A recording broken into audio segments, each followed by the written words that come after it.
Shalom, shalom, Israel's brothers Abba Yallah. Brother Marquas. Coming back at you with the cold cut through the spirit, just getting into the spirit of American slavery, W5 history. And what are you celebrating, Jake? Because you have July 4th coming up, and every year you have millions of Jakes buying all types of fireworks and getting into the festivities of this American culture, man.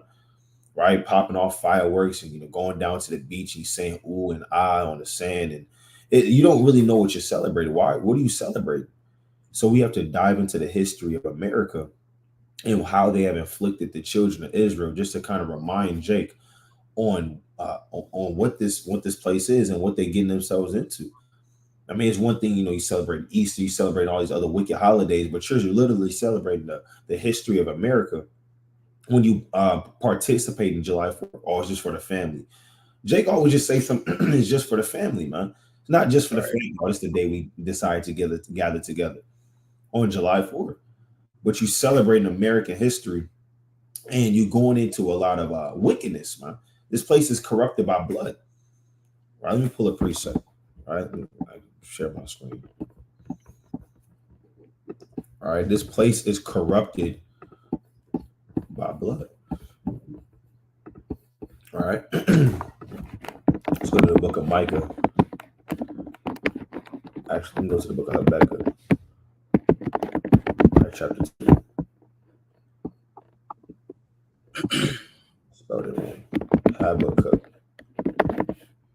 Is that how you spell it?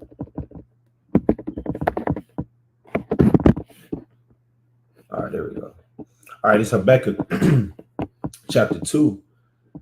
And I'm going to start at verse in the KJV. Kind of understand how wicked this place is, man. Right, it's Habakkuk chapter 2, and I'm going to start at verse 4. Behold, his soul which is lifted up is not upright in him, but the just shall live by his faith. You also, because he transgresses by wine, he is a proud man, neither keepeth at home. And that's this country. You're going to see they don't keep at home. Esau had Mount Seir. Next, he all the way in Great Britain and America and Europe, man. When I was given to Japheth, taking lands, stealing lands, removing people, replacing the bounds of the people. This is what they say America imperialism. They going around the world and call it manifest destiny. That's their God-given right to kill with the sword, man. Right? And that's their blessing. But that's prideful. That's a proud man. And it says, who enlargeth his desire as hell and as death and cannot be satisfied. This man can't be satisfied. He trying to, right now, you have a war with him trying to take a whole nother country across the world, man. That has nothing to do with him. He can't be satisfied, right? And it says, but gathereth unto him all nations and heapeth unto him all people. And that's America. That's the United States of America. That's what they do. They have over 300 bases across the world. I mean, let me see. All right. How many bases does the U.S. have around? All right. The world. We got to see this. The U.S. controls about 750 bases in at least 80 countries worldwide and spends more on its military than the next 10 countries combined. That's 750 bases in 80 countries. Why do y'all need to be all out there, man? Because the Lord already told you that he can't be satisfied. He has to be everywhere. If he doesn't oppress, he can't go to sleep. Right? But he gathered unto him all nations and he unto him all people. You want more precept? I know you don't have to. Psalm chapter 36. All right, let me see if this is what I want. Con, you got it. I thought this was a precept I probably wanted. That's all good. You got it. I believe I want in Psalms 37, actually. Psalms 37, verse 35. Come. Right. Let me back off the point that the brother making. The wicked, they spread themselves everywhere. All right, the so-called white man, like the brother said, he went from Mount Seir. Now all of a sudden he's all over the whole face of the earth. He literally, you can't go nowhere without seeing a so-called white man, an Edomite. He's in Australia, he's in Hawaii, he's in China. Or he's doing, and if he's not in that specific place, he's doing trades or somehow has his hand in that specific government or society. Right. So this Psalms 37 and verse 35. It says, I have seen the wicked in great power and spread himself like a green bay tree. Right. And if you look up a green bay tree, its branches are spreaded. It's not like a pine tree where it's kind of tucked and it's kind of closed up like a snug. No, a green bay tree, its branches is spread it out. So the Most High compares the wicked the same way to a green bay tree, how it's spread it throughout every nation, every globe, every society. You have the wicked right there. Like the brother was saying, this thing, it just doesn't start with just oppression modern day. And we about to go into the history of the slavery and the different things that happened throughout time and Babylon the Great, namely, But can you get one more Job chapter 12 and verse 6? Come. All right, So Job 12 6.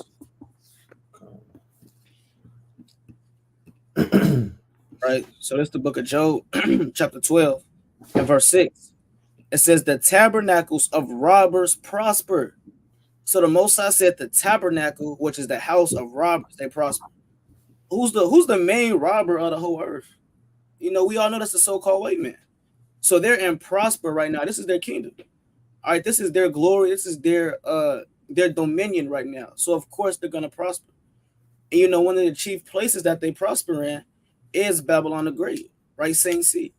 It says, and they that provoke Most High are secure, and to whose hand God bringeth abundantly. And right now they're in abundance. They have abundant resources all through the left-hand side through Satan with raping, robbery, murder, etc. But you got it. Come on, let me get this one more before we hop into it. All right, because right now we're about to do some uncovering on Babylon the Great. We're about to start lifting that skirt up a little bit, right? If you have ears to hear this, Isaiah chapter 47 verse 1: come down and sit in the dust, O virgin daughter of Babylon, sit on the ground. There is no throne, O daughter of the Chaldees, for thou shalt no more be called tender and delicate. And within these time periods, you have Babylon the Great be called tender and delicate, right? But that was only when they were oppressing you to their fullest extent. It says, take the millstones and grind mill, uncover thy locks, make bare the leg, uncover the thigh, pass on the rivers, right? Make bare the leg, right? We're about to start uncovering the sins of this whore. Thy nakedness shall be uncovered. And what happens when you're naked? You're ashamed. The Lord said, he's basically saying your shamefulness is going to be seen, right? Thy shame shall be seen. He just said it. I would take vengeance and I would not meet thee as a man. So we're about to do some uncovering and some digging in American history and show you why, Jake. What are you doing? Why do you have your fringes on, but you talking about, I'm about to go, stop by my grandma's house real quick. I got to drop something off. But no, you're not going to go drop, brother. You're about to go pick up a plate. What are you talking about? I'm about to go drop something. No, you're about to go pick up a plate, brother. I just want to stop by and say how I ain't seen grandma in some years. Brother, you could have seen her on July 3rd, but you choose to go on July 4th. Why? Because you want to celebrate this history. All right, so we're going to get into these articles through the spirit. All right, I'm going to pull up this one. I got the first one. Marcos, I don't know if you want to hop into this one. Can y'all hop into that? All right. And it says the perspective, the other slavery, Angeles Resendez, right? It's Northern Kingdom right here. All right. And also, you can scroll down and go to the next page. Also with these, when it comes to slavery in Babylon the Great, even we go into these different articles, Jake and the rest of the nations, they seem to forget as if, Northern Kingdom wasn't in slavery first and Babylon the Great. As if they didn't get it from the hand of so-called Christopher Columbus and these other Edomites first. So I had a specific part I wanted to read. I'm going to read the first paragraph. Right, it says, in the Western Hemisphere, the very mention of the word slavery brings to mind images of Africans, quote unquote, that's the Israelites, right, exported across the Atlantic, sugar plantations in the Caribbeans, or the American Civil War, right? African so-called, right, African slavery was surely a defining aspect of European colonism in the Americas. And like I was saying, that's one of the one of the chief things that Babylon the Great brings out, as if, again, it was only Southern Kingdom that was catching hell. Now, before that, you had Northern Kingdom that was being mightily oppressed. And again, this video is going into, most of the oppression that happened from, the start of Babylon to this present day. So reading on, it says, but it was not the only one. Native Americans were subjected to a parallel system of bondage as degrading and vast as, so-called African slavery, a system that was nonetheless remained hidden and poorly understood. So like in our hemisphere, indigenous slavery occurred in every major area, both predating and outlasting its African counterpart. So not just in Babylon the Great alone, but it said in our hemisphere, indigenous slavery. And not only was, the so-called Northern Kingdom enslaved in Babylon the Great, but they was also enslaved in Europe, Spain, and these other places where, Christopher killing Columbus and all these other Edomites, took our Northern Kingdom brothers, brought them over the waters and put them in captivity. But again, it's, namely touching on Babylon the Great. It says, during the centuries between the arrival of Columbus and the beginning of the 12th century, some 2.5 to 5 million native people were enslaved. Again, kicking off this video, there you have it, around 2.5, and I'm led to believe it's more. Esau, he always gonna bring out some facts, but I'm led to believe it's more. Right? It said 2.5 to 5 million native people were enslaved. But you got it. It's like I want to bring out a quick precept on there too. All right, I want to bring out a quick precept. Let's go to Zechariah, the classic, chapter 11 and verse 5. And Esau, again, Esau's always gonna try to degrade, the real, I'm trying to find the words I want to use, the real punishment and suffering that really happened. On a deeper level, you can't really break down how bad slavery really was, because it's always more that they're never gonna tell us, and it's always new things that we finding out. Nevertheless, this Zechariah 11 and 5, it says, who possessors slay them and hold themselves not guilty.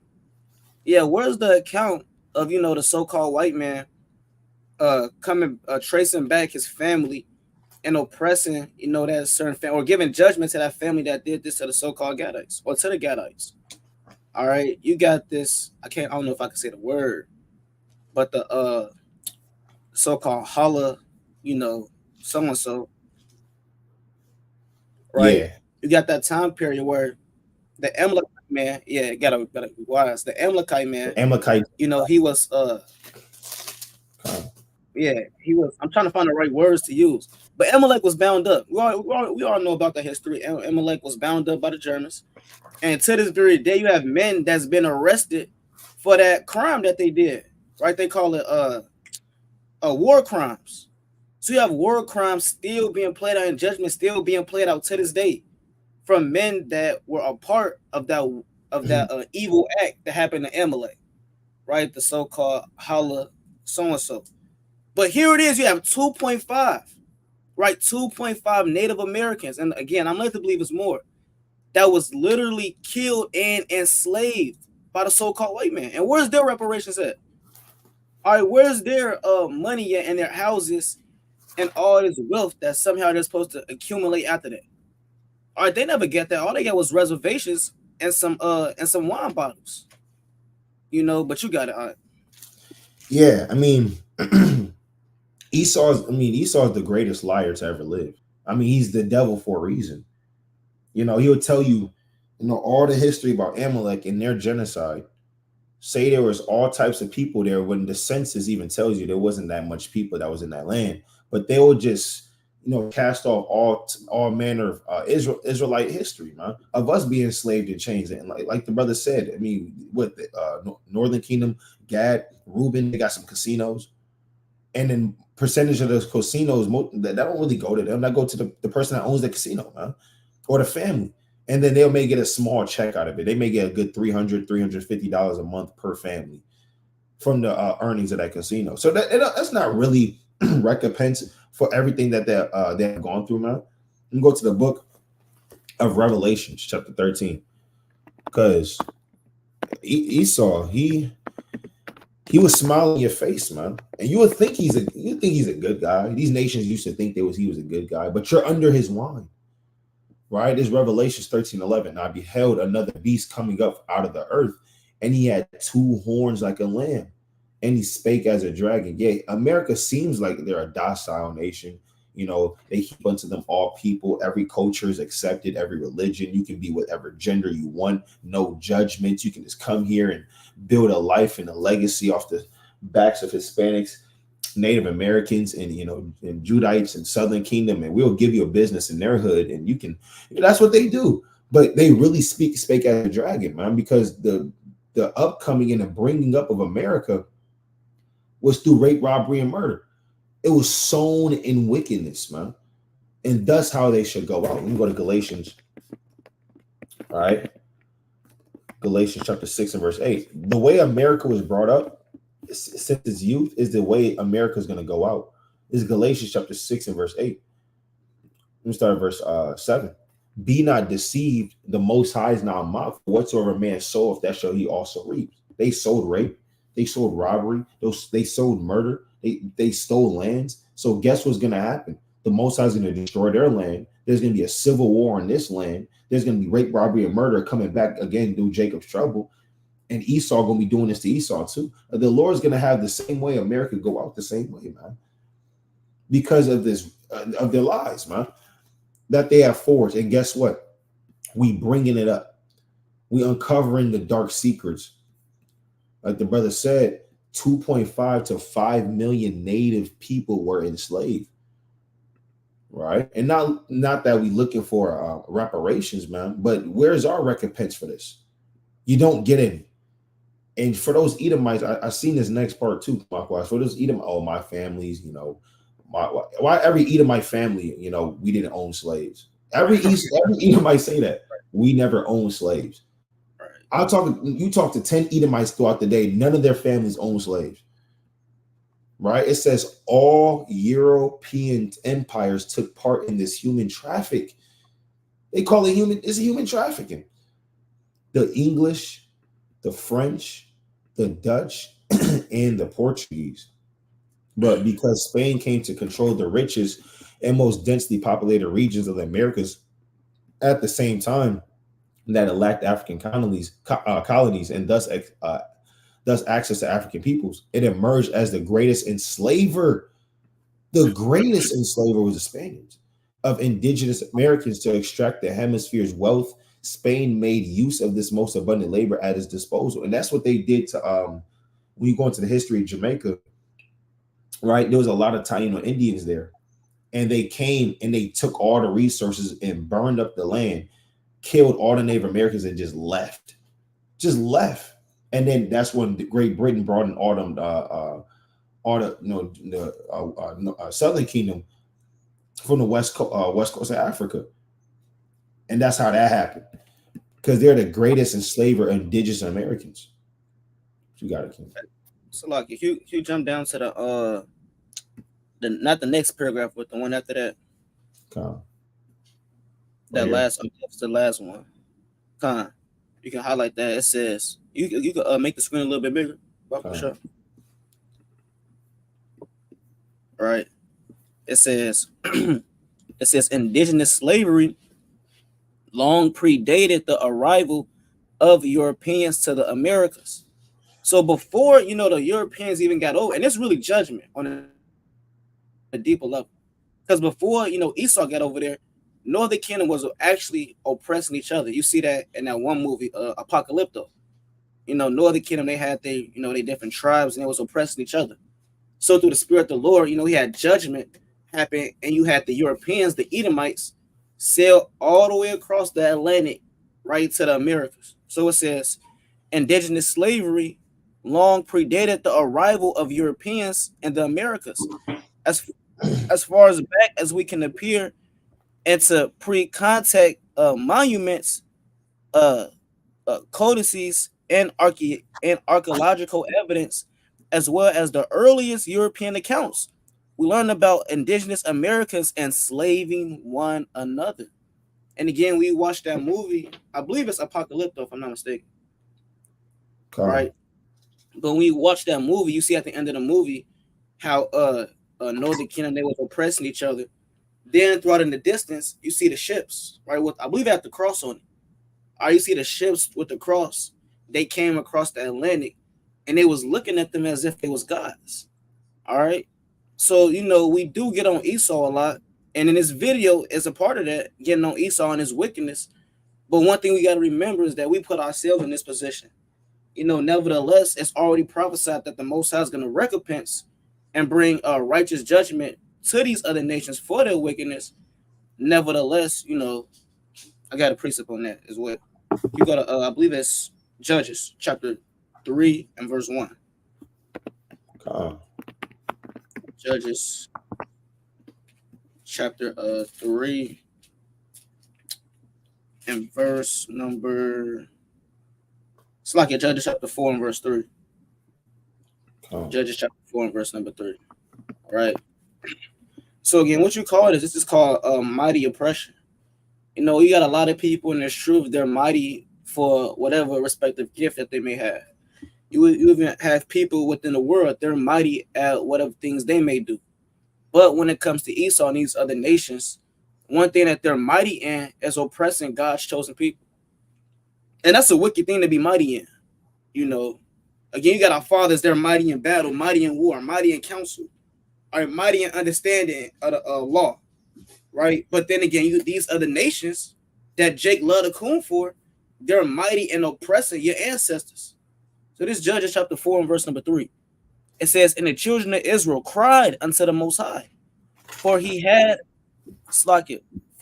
900 chariots of iron, and 20 years he mightily oppressed the children of Israel. And this King Jabin, the king of the Canaanites, during this time, he mightily oppressed the children of Israel for 20 years. Now we've been mightily oppressed for over 400 years in Babylon the Great. All right, 200 plus years of chattel slavery and more systematic oppression to this very day.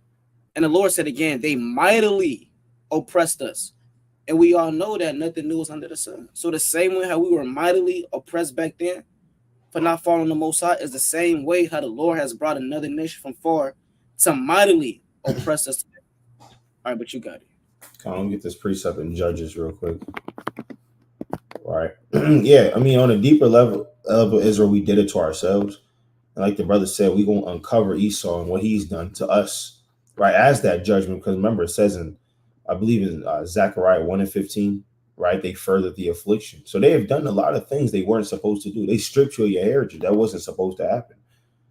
I mean, they made you bare, right? And they, like the brother said, they did an excellent job destroying us, man, through the spiritual demon Satan. But on a deeper level, the Lord gave us into their hands. And it says the anger of the Lord was hot against Israel, and he delivered them into the hands of the spoilers that spoiled them. And he sold them into the hands of their enemies round about, so they cannot stand any longer stand before their enemies. And we're going to get some accounts of us not able to stand before our enemies and what that looked like and what that looks like to this very day, that you're not able to stand before your enemies, man. Right? You're not able to have any power against the people that oppress you. You can go to Leviticus 26. Let me get back into the article. All right. Leviticus chapter 26. All right, it's Leviticus chapter 26 and verse 17. And I will set my face against you, and you shall be slain before your enemies. And we're going to bring out a lot of that. We're going to bring out the actual names of the brothers and sisters that was slain before Esau in this generation, man, within the last 2 to 3 years. They that hate you shall reign over you, and you shall flee when none pursueth you. Right? So the Lord said these things will happen. You're going to flee when none pursues you. Meaning you have Esau come around in this cruiser squad car. You have 10 Jakes fleeing across the corner, man.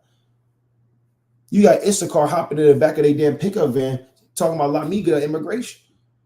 I mean, this this goes into both Northern Kingdom and Southern Kingdom. Jake don't want to go to jail, and Northern Kingdom don't want to get deported. And guess what? The Lord said, "They that hate you shall reign over you. You shall flee when none pursues you." So these are curses based off what we have done in breaking the Lord's commandment. All right, but we can hop back into the article. All right, did you want more on this?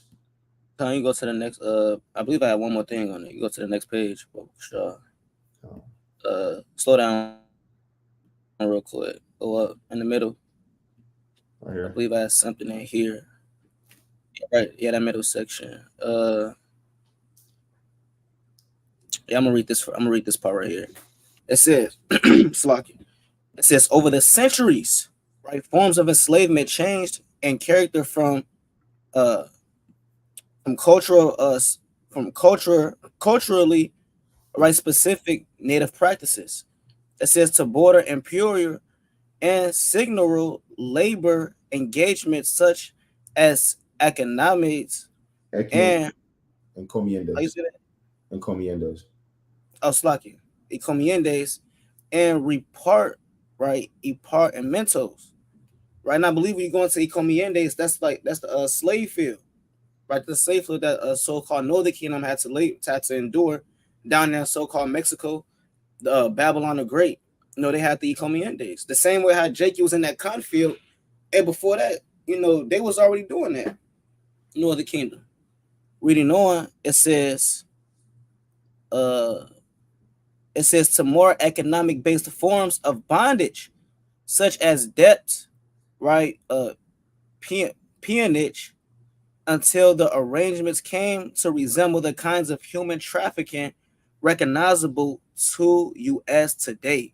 So it said the same human trafficking that's recognizable in Babylon the Great today. Guess what? That was already happening back then. Our Esau was already doing human trafficking and sex trafficking and all these different traffickings back then. So I believe that's all I had on that article. Calm. For the most part. Calm. That's exactly right. Still going into Northern Kingdom history, we can go into the Trail of Tears that you had. Calm. Right. Another one is the Trail of Tears. Now, the first article we went into, that was around during the late 1400s or early 1500s, 1600s. So as we going through these articles, you want to also look at the timelines as well. The timelines lets us know when you really go into it, lets you know that none of these things was that long ago. Now you got the Trail of Tears. Now you good. Right, now you got the Trail of Tears. It says the Trail of Tears was the forced displacement of approximately 60,000 people, right, of the 5 civilized tribes between 1830 and 1850.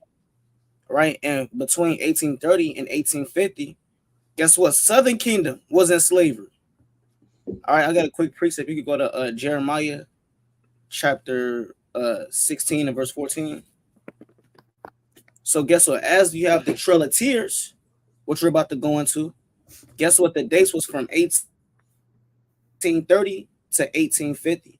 Jake, you was in slavery around that time, still in the 1800s. It's like Jeremiah 16 and verse 14. That's what I want. Jeremiah 16 and verse number 14. And that's how you know that the children of Judah and the children of Israel were oppressed together. And where is that at? In the land of America. This is how you know America is Babylon the Great as well. So this is Jeremiah chapter 16 and verse 14. It says, therefore, behold, the days come, saith the Lord, that it shall no more be said, the Lord liveth that brought up the children of Israel out of the land of Egypt. It says, but the Lord liveth that brought up the children of Israel right from the land of the north and from the lands whither he had driven them, and I will bring them again into their land that I gave unto their fathers. Now, some people say, okay, the land of the north, that's talking about Babylon the Great. But according to prophecy, we didn't get, as a nation of people, we never got delivered out of Babylon the Great as a people. All right, after Babylon the Great, it's like after Babylon oppressed us, you had the Medo-Persian Empire that oppressed us. On top of that, Northern Kingdom was already, in captivity under Assyrians and fled by that time. So this is future prophecy, also proving that The so-called Mexicans and Northern Kingdom are the tribes of Israel as well. All right, you go to Jeremiah 3 and verse 18. All right, Jeremiah chapter 3 and verse 18. It says, in those days, the house of Judah shall walk with the house of Israel. What's the context? The context is out of Babylon the Great, from the land of the north. Judah being the so-called black man, right? And Israel being a so-called Hispanic man. The Lord said, in those days, the house of Judah shall walk with the house of Israel, and they shall come together out of the land of the north to the land that I have given for inheritance unto your fathers. And guess what? That's Babylon the Great that the Lord is going to deliver us from. And this how you know that, this is Babylon the Great, and that this is captivity.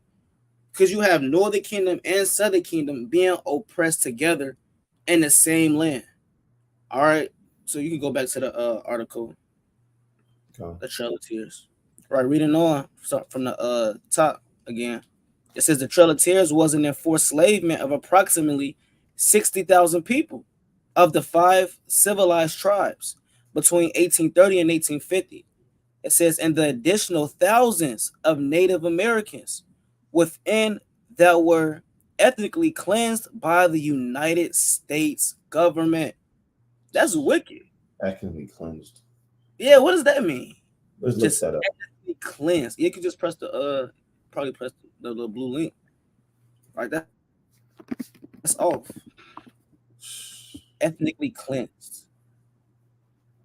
See that? All right, let's see.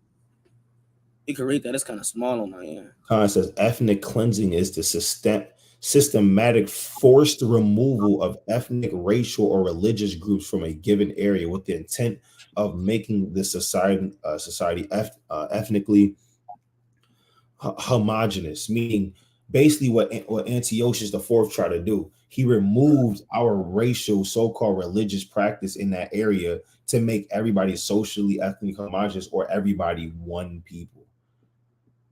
See that? You can pull up the image of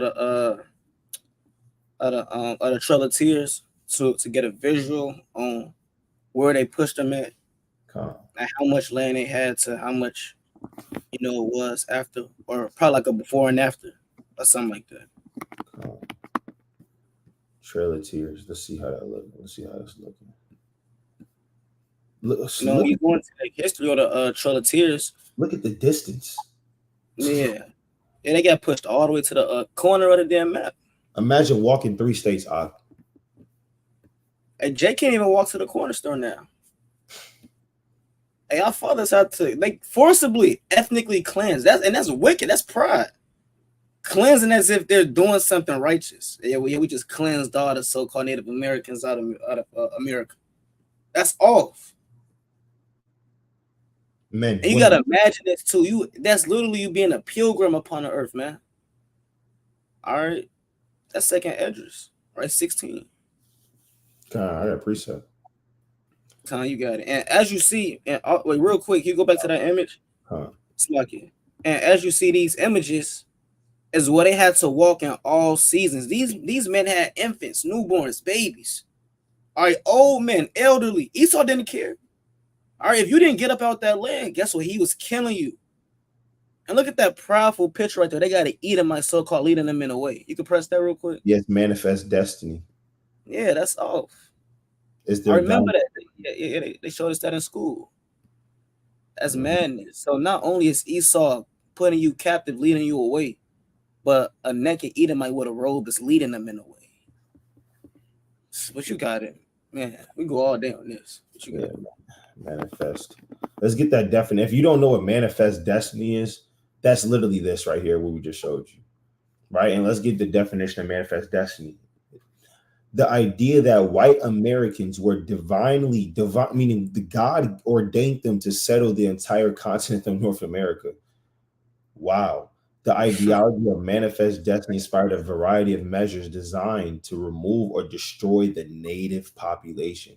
So manifest destiny was literally towards you Gadites.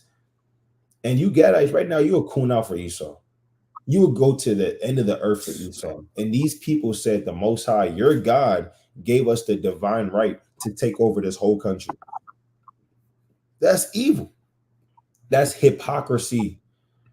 And that's why when we go to Deuteronomy, as a curse, the Lord warned you this was going to happen. All right. The Lord warned you and said this will happen. Deuteronomy chapter 28 and verse 49. The Lord shall bring a nation against thee from far. We're like she traveled all the way from Europe, man, and to a bunch of Gadites. And guess what? From the end of the earth, as swift as the eagle flieth, a nation whose tongue thou shalt not understand. That's why they had to be ethnically cleansed so they can participate in the language and the ways and the customs of America, man. Because God wasn't speaking English, man. They were speaking Hebrew, right? It says, a nation of fierce countenance which shall not regard the person of the old nor show favor to the young. And that's the point. They didn't show favor to the young. They didn't give favor to the old. Like the brother said, if you didn't get up out that land or you didn't walk that snow, then, it's chopsticks for you, man. You're going to die. It is what it is and what it was going to be, but we can go back into that. I had a quick precept. Huh. You go to second Esdras, right? Second Esdras chapter 9 and verse number 4. Right, because when you look at the manifest destiny, it said to destroy the Native American population. All right, that's a strong word. Jake not using that word in his regular conversation. Destroy. So let's get second Esdras, right? Chapter 9. And that lets you know that Esau, he still got that same mindset, that same spirit like he had back then. And like the brother said, you still got Jake that want to coon out. Or you still got Jake that want to say the so-called white man. You still got Northern Kingdom that want to say the so-called white man to this day. So this is the book of second Esdras or second Maccabees? Second Esdras. So I'm in second Maccabees. I'm thinking too fast. You go to second Maccabees chapter 9. Salaki. Okay, good. Second Maccabees chapter 9 and verse number 4. Right. It says, then swelling with anger, he thought to avenge upon the Jews that disgrace done unto him by those that made him flee. All right, this is going into Antiochus. All right, when he tried to flee, I believe it was Persia. He tried to flee into Persia and got denied through the spirit. He kind of got sent back, and he was emotional like a woman, like a woman. It says, therefore, commanded he his chariot men to drive without ceasing and to dispatch the journey, the judgment of God now following him. And it's the point. It says, for he has spoken proudly in this sort, right? For he has spoken proudly in this sort. It says that he will come to Jerusalem and make it a common burying place of the Jews, right? So he said he's gonna go to Jerusalem and make it a common burial place, right, of the Jews, man. And that was his mindset.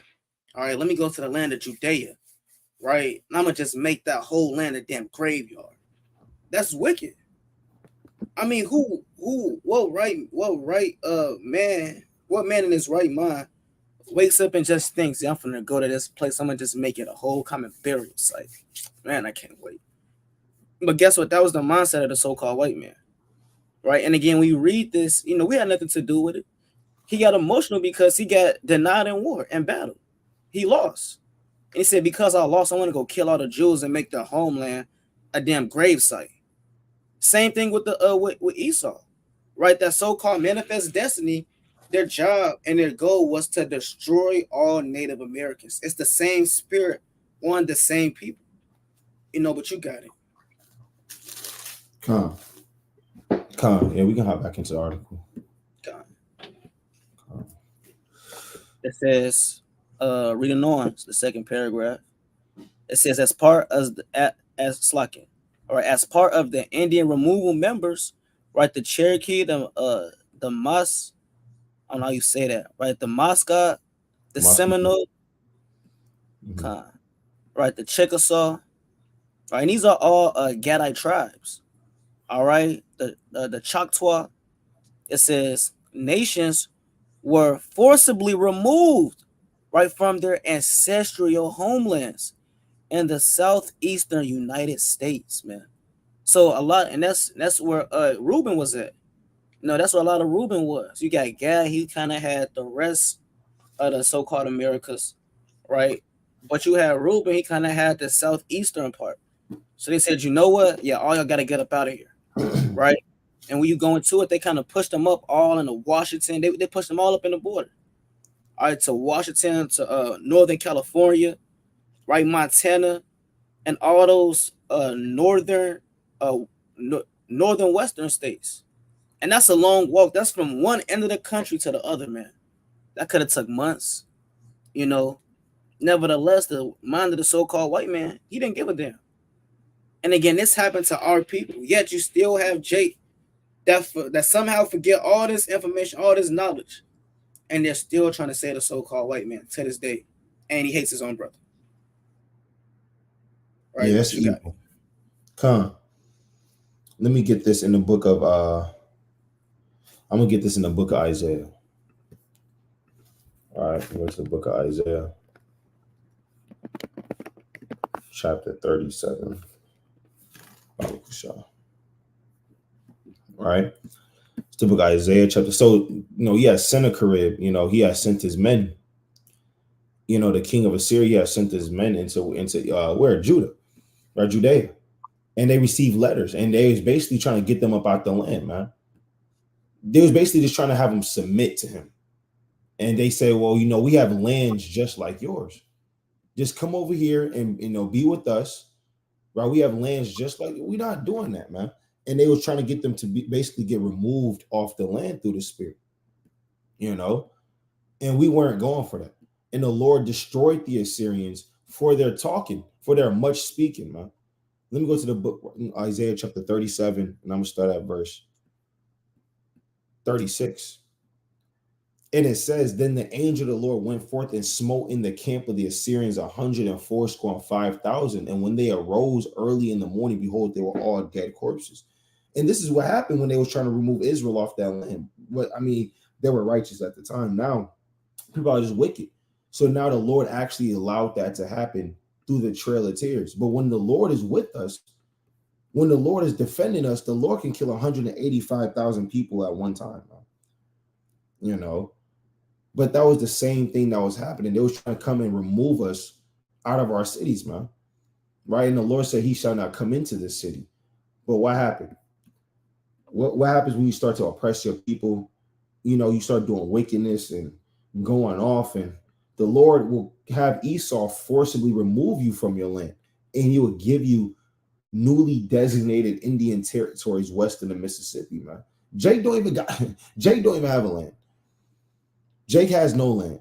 America is damn intertwined with his culture, man, with twerking and all types of madness, But the Lord removed them from the land because of our sins, what we have done. But when we're with the Most High, the Lord, he's not going to suffer us to be moved. He shall not suffer the righteous to be moved. And that's literal. All right. Did you have any more on this, King? Yeah. Come. You go to overview. Come. Right. It says, you can zoom in a little bit, Baba Kasha. Let's see if I can see it a little bit more. All right. It says, that's a little bit better. Right. It says in 1830, right, a group of Indian nations collectively referred to as the 5 civilized tribes, right? The same tribes that we went over before, right? The Cherokee, the Chickasaw, the Choctaw, right? I forgot you say that one, right? The Musqueam, right? And Seminole nations were living, right, autonomously, right? Select for the pronunciation, and what later be termed to American Deep South. It says the process of cultural transformation from traditional way of life towards a white American way of life was prospered by George Washington. And again, as you read this, precepts should start coming to your mind. All right, then Second Maccabees chapter 6, verse 6, right? It said the minute, I'm gonna read the last part again. It says the process of cultural transformation. So the damn culture in South America, it changed, right? The cultural transformation from traditional way of life, right? Keeping God's commandments, all right, loving your brother as you love yourself, being at peace with your neighbor. That's real traditional way of life, man, according to the laws and commandments of the Most High. It says towards a white American way of, it's like a way of life, as prospered by George Washington, right, and Henry Knox, was gaining monumentum, right, especially among the Cherokee and Choctaw. So and that's evil, right? That's wicked, right? The way of life changed from being holy, being set apart, being separate. So now you leaving like to now you're living like beasts. All right, you're living like the so-called white man, forcibly. Let's go to the classic Second Maccabees chapter 6 and verse number 6. And I'm led to believe Esau was speaking deceitful words. Right. Right? Esau was saying, "Oh yeah, no, there's going to be, it's going to be great for you. Your family is going to be a great opportunity for you guys to." Esau always trying to make everything a great opportunity, man. Right. It's going to be a great opportunity for you and your family and your tribe and your native tribe. Don't you guys want that? All right, and he's trying to entice them before he kind of got threatened them to the spirit. Right. Become. So this classic, right? Second Maccabees chapter 6 and verse 6. It says, neither was it lawful for a man to keep the Sabbath days or ancient feasts or to profess himself at all to be a Jew, man. And that's the same thing that Gad was going through, right? And the rest of the tribes. How the traditional way of living changed. For you go literally 1 second you go from living as a holy nation. Now the next you wearing all these damn goofy tall hats and powder wigs. And that's madness.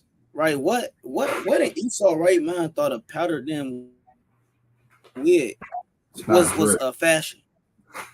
Right. Next thing you know, you looking up pictures, okay, Native Americans. And they all got on Esau clothing. All right, they got on Esau fist, they got the damn high socks, the top hat, just completely changed traditions. The same way how the so-called white man changed our traditions. Now you got the Hellenization period. Right? God just, man, long behold, the Hellenization period, when now the so-called black man is acting like a Greek. Right? Acts 16 got Timothy falling, now he's a Greek. Now we're Gentiles. You got in First Corinthians, the 5th chapter, we did worse than the heathens, sleeping with our mothers. That's what you call a transformation from traditional way of living to living like a white man. Hey, Jake before wasn't into bestiality and all type of wickedness like how Esau was. Now look at 2024. All right, now look at the so-called white man way of living. You got Eve trucking on cars. Jake, all he want to do is rap and kill his brother and join sports. And again, these are not our words. All right, this is what the so-called white man typed up. Now we're living as the white American, as it stated in the article. Reading on in this, it says, verse number 7. It says, in that the kings of, I'm going to jump down to verse 8. It says, moreover, there went out a decree to the neighbor cities of the heathen by the suggestion of Ptolemy against the Jews, that they should observe the same fashions and be partakers of their sacrifices, right? And whoso would not conform themselves to the manners of the Gentiles should be put to death. That's the same thing that Gad went through. If you wasn't getting down with being a Christian, being a Catholic, guess what? You was out of there. You was being put to death. All right, Esau was getting you up out of there. That's how you know, for one, that Esau is the so-called white man, the wicked. And on another fold, that's how you know that we the Israelites. Because the same thing is happening over and over, man. Right, finishing out on that, it says, verse 9, whoso would not conform themselves to the manner of the Gentiles shall be put to death. It says, then might a man have seen the present misery. Right, but you got it. Con, that's exactly right, man. Go back to that in Isaiah chapter 36. Because, like I said, I'm led to believe Esau was, deceiving, being a snake, speaking as a dragon, but coming as a lamb. Let me go to Isaiah chapter 36. I'm starting verse 17. Start verse 16. And it says, "Hearken not to Hezekiah, they probably said that. Don't hearken to you, because Northern Kingdom, Gad and Reuben, they had war chiefs, they had leaders of the villages, right? So it says, yeah, don't hearken to him, don't listen to him, listen to me, listen to me. I'm talking to you now. You know how prideful they are. It says, hearken not to Hezekiah, for thus saith the king of Assyria, make an agreement with me by a present, right? Make agreement, make contracts with Esau. They made over 400 contracts and covenants with the Gadites and didn't keep one of them. Not one covenant. Broke all of them.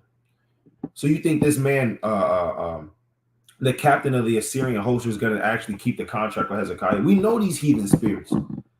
It says, make an agreement with me by a present and come out to me and eat ye everyone out of his vine and everyone of his fig tree and drink ye every one of the waters of his own cistern. Right? Everybody's going to get their own thing, right? Until I come and take you away to a land like your own land, a land of corn and wine, a land of bread and vineyards. That's like leaving the truth for Islam. Why would I want to go to a land like my land? I can stay on my land now. Right, but he's trying to be deceptive. He says, "I like your own land, a land of corn and wine, a land of bread and vineyards," man. Right, seducing them to give up the land of Israel until they were what, to come by force, and the Lord had to do their thing. But guess what? Esau, he still came by force anyway, man. Right? That's what they do. They're going to try to be deceptive, and then what? They end up doing forcing you, or try to kill you anyway.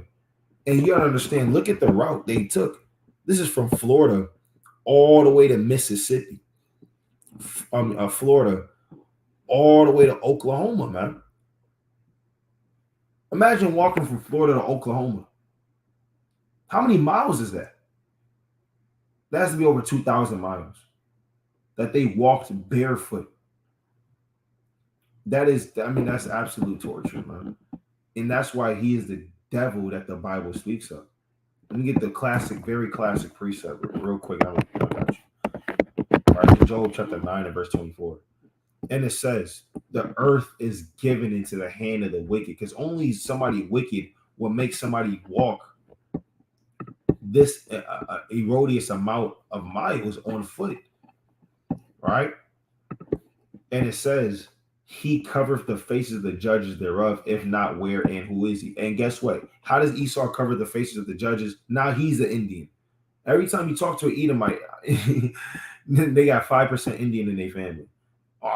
They always throw that in there. I'm British, I'm Irish, and I'm Native American. But you're not no Native American. What are you talking about? All right? Now they the Native Americans on the earth. But you got it. You can go back to that article. And all the stuff that we cover, it's lots to go over, but each topic that we're going over, we're just covering, the surface level. If we was to go into, each topic in depthly, it'll be like a rabbit hole. It's always more to it, always some wickedness to discover too, But reading on, it says, American settlers have been presuming the federal government to remove Indians from the South. I mean, how much pride do you gotta have in your body? It says to remove Indians from the South. Who gave them that? All right, but again, that manifest destiny, demon, which is really a demon, a spirit that was placed on Esau to do his pride. They made it their duty to remove, you so-called Native Americans out of the South. Are you so-called Seminole Indians, you Reubenites, you Gadites, and also you Issacharites, because y'all was also dwelling in Texas in that land. And y'all got removed and kicked up out of there too. Now you at the border, trying to scratch your way back into your homeland. All right. Nevertheless, reading on.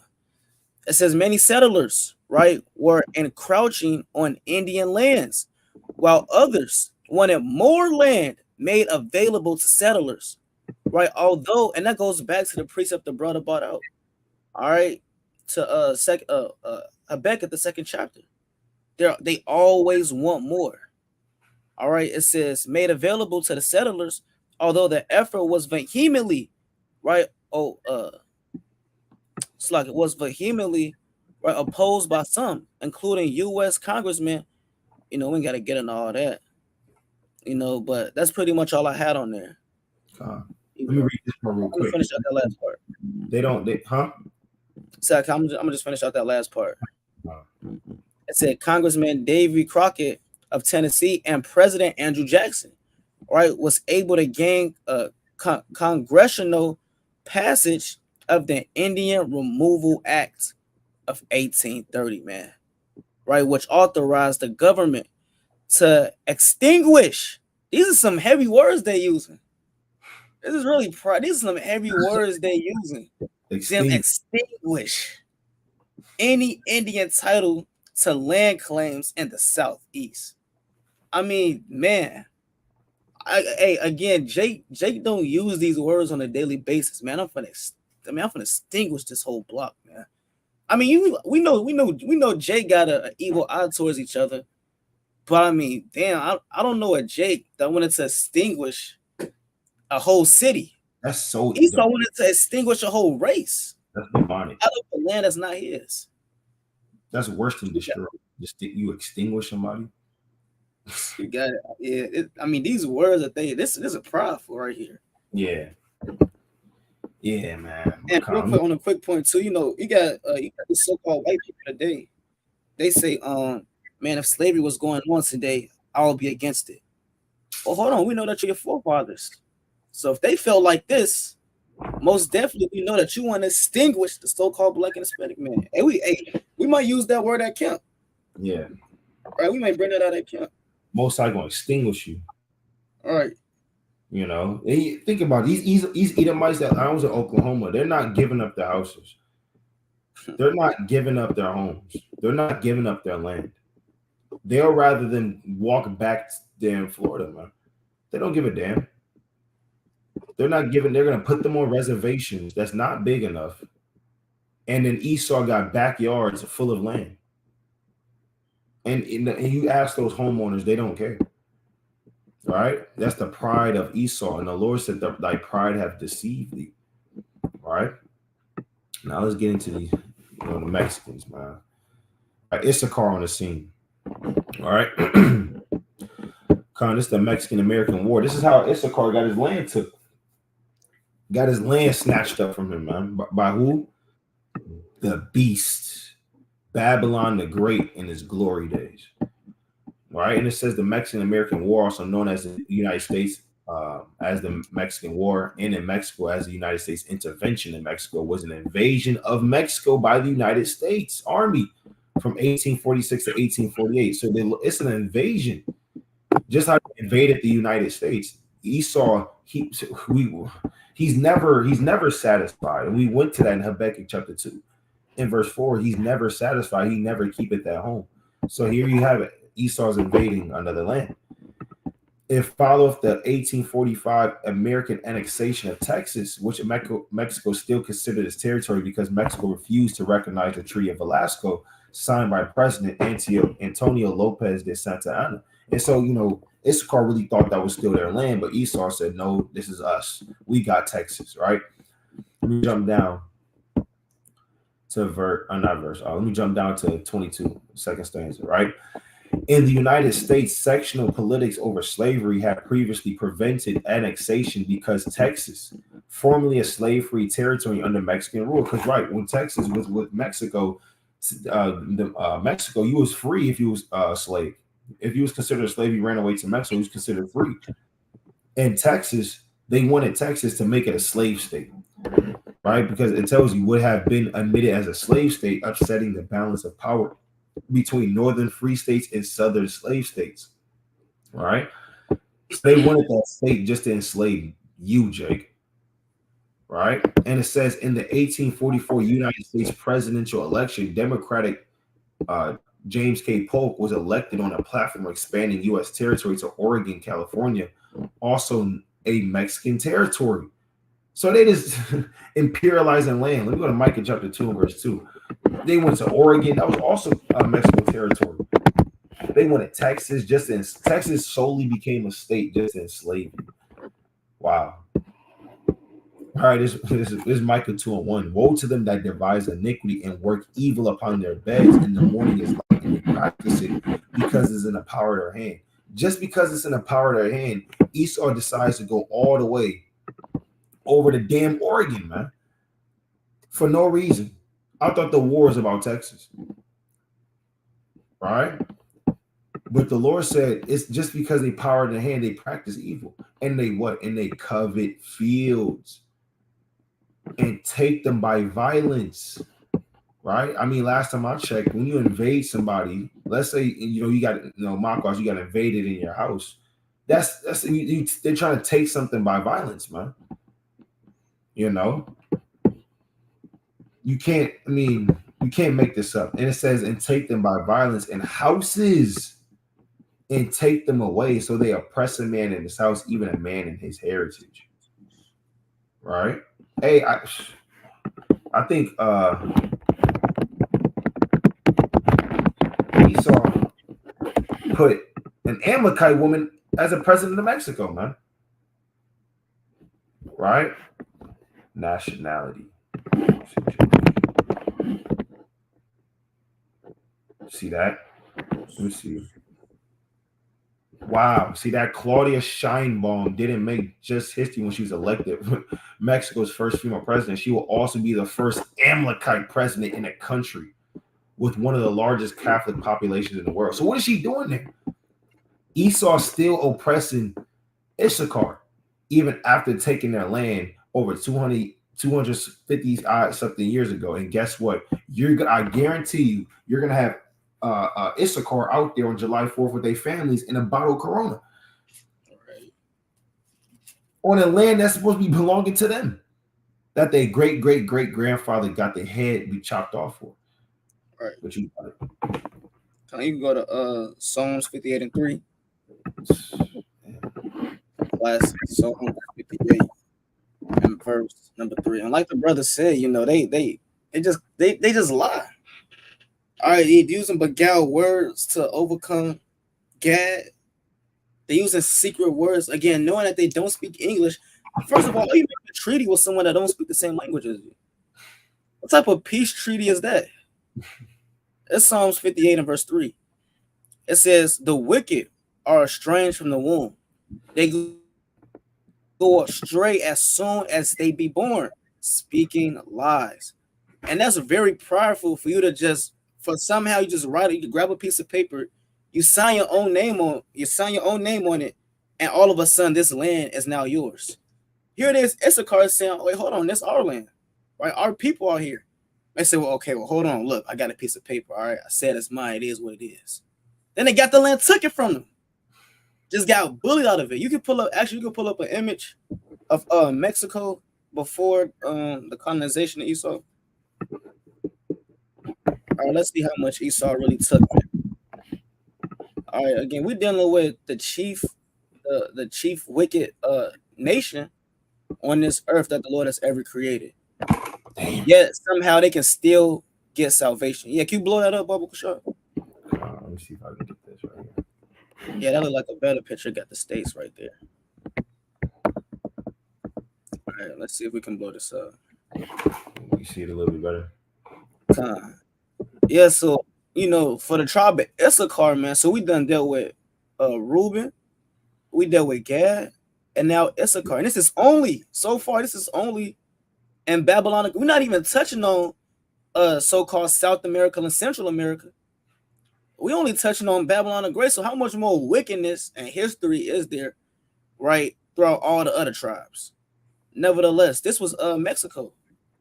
All right, all the way up to Nevada, California, right, Arizona, Utah. You had Gad, you had Reuben, you had Issachar just dwelling in peace, doing their own thing. Now look at the map today. All right, now all of a sudden, look at New Mexico, Texas. So this is madness, Right. This is madness. Stole your whole half side of the land. And hey, they didn't even want to include Oregon and Washington when the article said Oregon Right. was also Mexican territory, so they try to falsify it. Well, not all of this right here. Right. Wow. So Esau still lying. Still lying. Still willing to deceive. They just can't help it. The Lord said they come out speaking lies, man. You can go to what else I had? You can go to Revelation 13:4. And like the brother said earlier, these was Esau glory days. Esau was in their prime. You got certain players of kingdoms, they in their prime. And this is, this was Esau's so-called prime.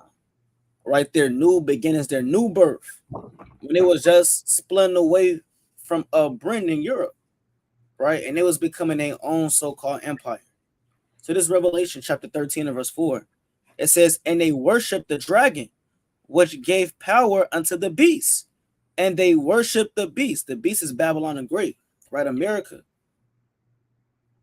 Saying, or really it's Rome in its context, but the same thing applies to Babylon the Great. It says, saying, who is like unto the beast, who is able to make war with him. And that's what, in a nutshell, that's what Israel said to America, right? Who can make war with this beast? They done took down Gad, right? They done took down Issachar. They took down Reuben. And as you keep going and going and going, as more tribes that got taken down. So as we going through this history, it's almost as if, the so-called white man Esau is just undefeated at this point, man. Right? He got that kill streak going on, just going from tribe to tribe, kill streak, wiping them out. The Lord said, who can make war with the beast, man? Right? Which tribe was able to stand up against the so-called white man in America during this time? None of them. Why? Because this is the time where we were in wickedness, and according to prophecy, the Most High had to correct us and chastise us through the hand of the so-called white man. All right, but you got it. Calm. Let me go to the book of Daniel 7:25 real quick. Get this quick reset. It's Daniel 7:25, and he shall speak great words against the Most High, which he does, saying he's God. He can do these things, and it's by his hand and his power he got all of this power and wealth. And it says, and shall wear out the saints of the Most High, and think to change times and laws, and they shall be given into his hand until a time and times and divided by time. And I'll say this, we are being worn out by Esau right now, man. Been wearing us out for hundreds and hundreds of years, all the way dating back to the first Alexander the Freak, man, since he stepped on the scene. Even before that, when Haman was trying to oppress Esther, man, and her people. They've been wearing this out since damn Genesis, man. All right. They've been wearing they don't stop. It was a perpetual hatred, man. As it says in Amos chapter 1 and verse 11. Right? And we're going to be given into their hands, man. All the tribes are given into Esau. Like you said, Esau got a kill streak going on. Esau is going ridiculous. Esau is up 60-0, man. Right? It's ridiculous. Until the Most High will come and even that score out. But we need the Most High. That's why the Lord said in John chapter 5, 15 verse 5, yeah, we are greatest people on the face of the earth, but without him, we are nothing. It's John 15 and 5. I am the vine, you are the branches. He that abideth in me, and I in him, the same bringeth forth much fruit. For without me, you can do nothing. We can't stand against Esau without the Most High. We fleeing seven ways when nobody pursues us. You don't get no seat at the United Nations. They call you a color out the crayon box, and they'll beat you if you don't, submit to that, throw you in prison, and you can't do nothing without Yahweh Ba'ashem Yahushua. Without Yahweh Ba'ashem Yahushua, your land gets taken from you. You're walking miles and miles to different places now. All right. I got a quick point too. Also to add on to that, this land, America, you had the Mayan Empire, the Aztecan Empire, and all these different empires. America was really not even America, so-called Arsareth, right? Was really the most beautiful place. Around this time, Jerusalem was laid waste, but over here is really no war.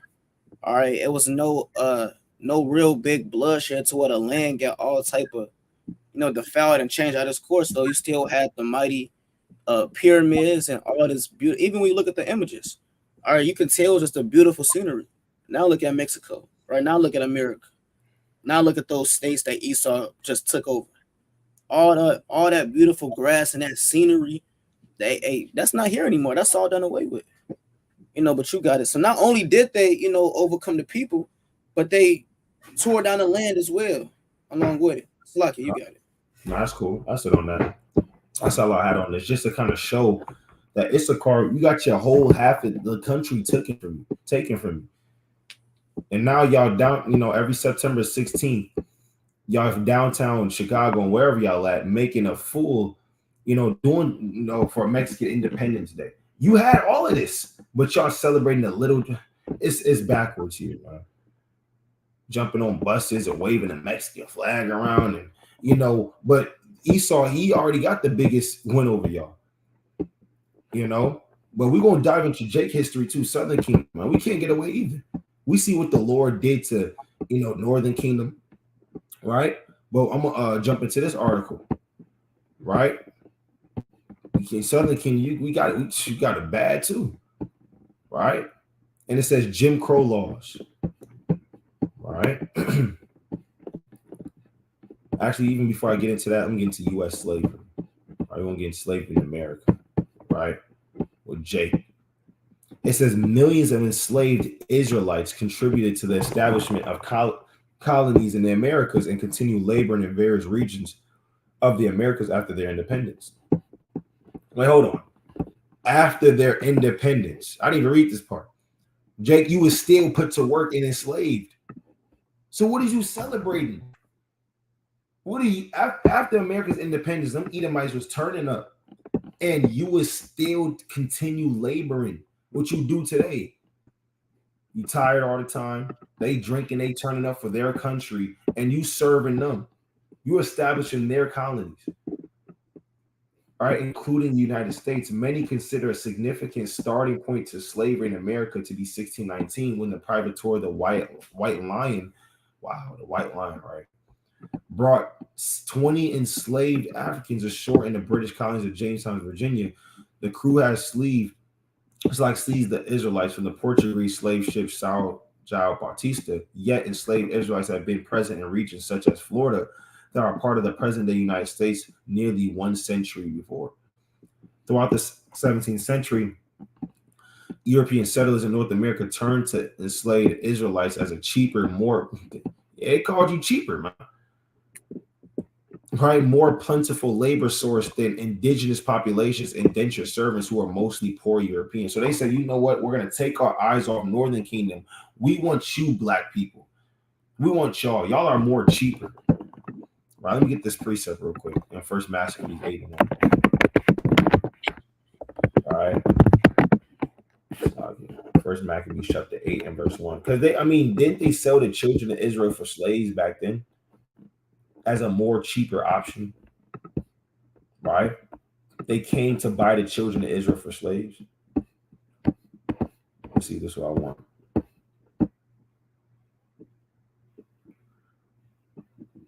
You know that precept, King? I want to say it's 8 and 13. I know it's First Maccabees 8. I thought it was verse 13. You can scroll down. Let me get this real quick, because they turn from our brothers and they look to Israel, Southern Kingdom, because you are a more cheaper option for slavery. And you know what? They did that in times past. Let me start at verse. I believe it's 3. First Maccabees 3. Hold on, let me get this in verse 18 real quick. Okay. Right, let me start at verse number 17. In consideration of these things, Judas chose Eupimus, the son of John, the son of Achatus, and Jason, the son of Eleazar, sent them to Rome to make a league of amity and confederacy with them, and to entreat them that they would take the yoke from them. For they saw the kingdom of the Grecians did oppress Israel with servitude. So the Grecians, the so-called white man, they pressed us with servitude, man. Hard bondage, the yoke. Right? Didn't the Lord say Esau will have a yoke on our necks? Right? Who else had a yoke on our neck, man?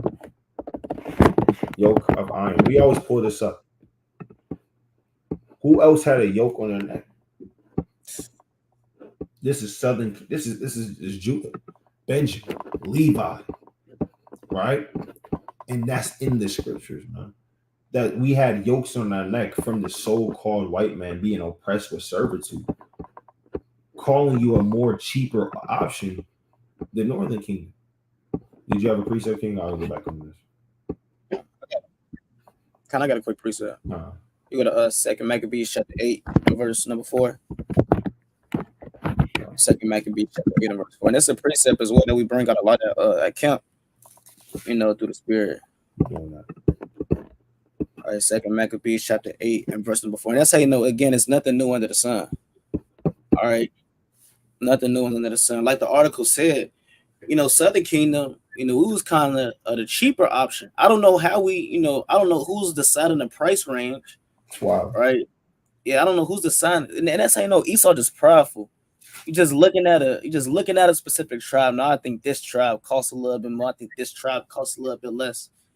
Really Esau is supposed to be the servant, but yet they're negotiating among themselves which tribe they want to spend the most money on. That's pride. Nevertheless, the Second Maccabees chapter 8 and verse number, let's start at verse 4. It says, "And remember the wicked slaughter of harmless infants, and the blasphemies committed against his name, that he would shew his hatred against the wicked." It says now, actually, can you jump down to verse 15? I believe it's verse 15. Right, it says, Salakia, or caught them, or he said he undertook so much money to make them slaves. That's Second Maccabees chapter 8. Let me find that real quick. Made a lot of money off the Jews, man. Yeah, verse 8. It's like verse 8. All right, Second Maccabees chapter 8 and verse 8. It says, "So Philip, when he saw this man increased by little and little, that the things prospered with him more and more, where he wrote unto Ptolemaeus, the governor of Syria, right, and Phoenice, and to yield more to abide to the king's affairs." I'm gonna jump down to verse 10, actually verse 9, right? It says, "For with choosing Nicanor, the son of Patroclus, one of his special friends, he sent him with no fewer than 20,000 of all nations under him." It says to root out the whole generation of the Jews. And again, that's the mindset of these heathens of Esau. To root out a whole generation of a race of people. Right? It says to root out the whole generation of the Jews. And with him, he joined also with Georgius, a captain, who in matters of war had great experience. That's the point. It says, so Nicanor undertook to make so much money of the captive Jews. So Nicanor mindset, Esau said, you know what? I'm going to make so much profit, so much income off these blacks and Hispanics. Hey, I'm led to believe they was lusting, man. All right, you got to think about how Esau really just bloodthirsty for money. Or he probably rubbing his hands, sweating, right? Just couldn't wait to make so much money of the captive Jews, man. The slavery of the Jews, right? Reading on, it says, Salakia, right? It says, as should defray from tribute, right, of 2,000 talents, which the king was also to pay to the Romans. Right, that's it on that. So guess what? These nations, their mindset is to make so much money off you. They said Northern Kingdom, yeah, it was good, but let's try Southern Kingdom now. All right, let's go to so-called Africa, the West Coast. Let's go to where King. Let's go to their rulerships. Let's tear that down and make them slaves, man. And when you go into the history of West Africa during this time, around the time of the namely during the time of the late 1700s, early 1600s. Right, 1500s, and we were kings in Europe, Africa, and these different places. Esau said, no, I can't have that. Northern Kingdom, they did their thing. Now let me go to the so-called black man. All right, let me go to Judah, Benjamin, Levi. Let's see how they work. and they put us in slavery, you know. But you got it. Con, yeah, let me go to that first Maccabees. Yeah, you're right. First Maccabees chapter 3 and verse 41. All right. They made a lot of money off us, man. And the Lord's going to repay all of that with blood, as it says in Numbers 35 and 33. Right? It's first Maccabees chapter 3 and verse 41. And the merchants of the country, hearing the fame of them, took silver and gold very much with servants and came into the camp to buy the children of Israel for slaves. You're nothing more than a slave to these people. Jake want to be equal. Jake think we got equal rights now. I don't see anything wrong with him. Todd's my friend. I love Todd. I love his family. I love white people. I just love Esau very much.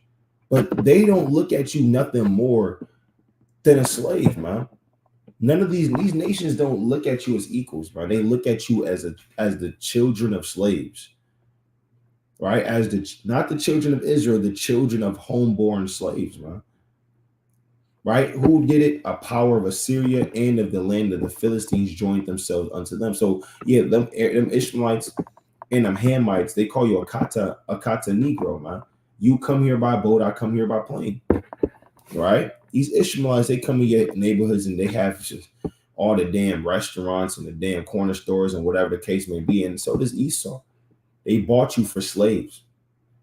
All right, so let's go back to that. All right.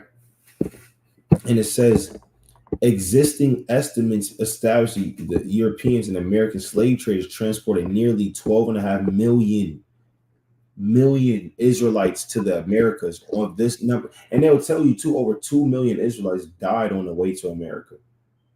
They lost 2 million of our forefathers on the way to America. Right? Of this number, approximately 10.7 million disembarked alive in the Americas. Right? So yeah, 2 million. You do that math, 12.5 minus 10, that's over around 2 million people that died, man. During the 18th century alone, approximately the 6.5 million slave persons were transported to the Americas. This forced migration deprived the Israelite continent of some of its healthiest and ablest men and women.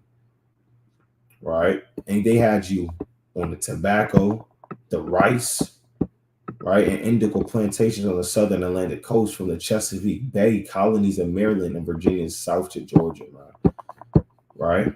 So this is the start of Esau oppressing Southern Kingdom, and we're gonna go throughout their history now. Right, we let it up, with Northern Kingdom from their slavery to the Charioteers and Mexican American War, right? So now the Jim Crow. Did you ever, huh?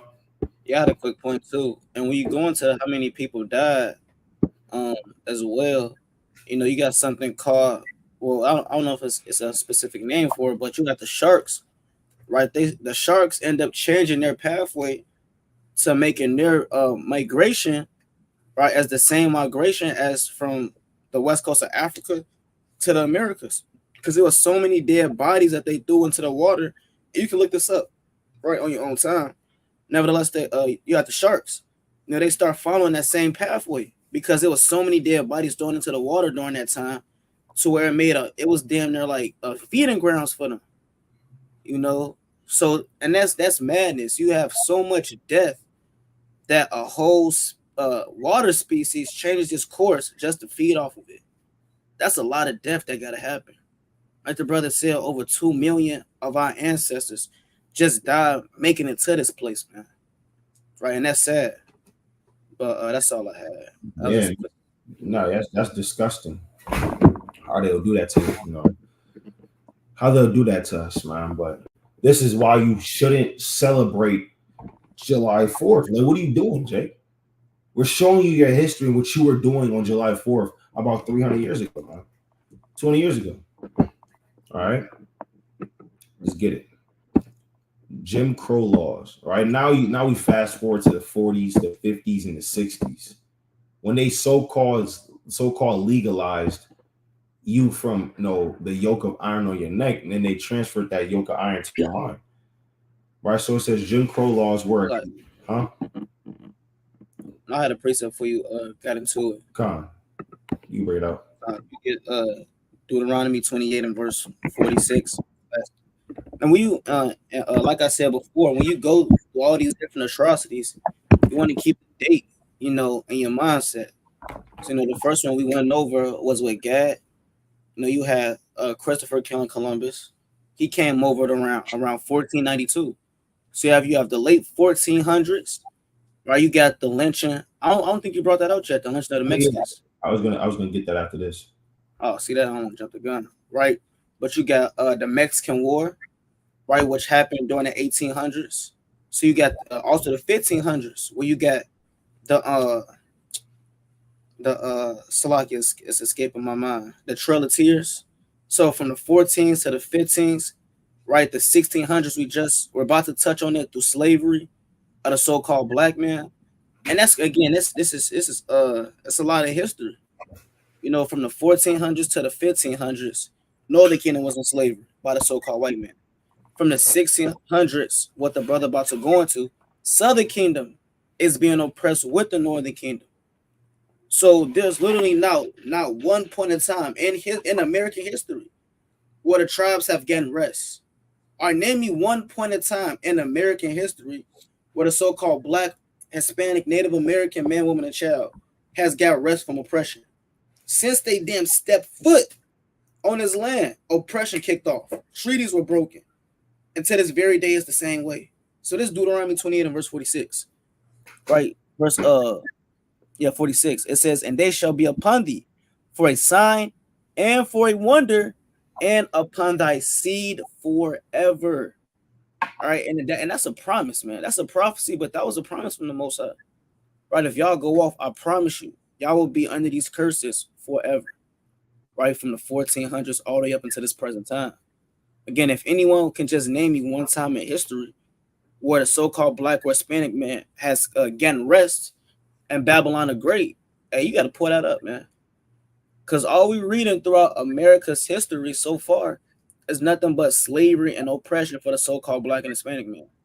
And knowing that, I mean, it really should be no coons, right? It really should be no coons in Israel, knowing the type of things that your ancestors has went through, right, from all the tribes, man. But you got it. I just wanted to make that quick point.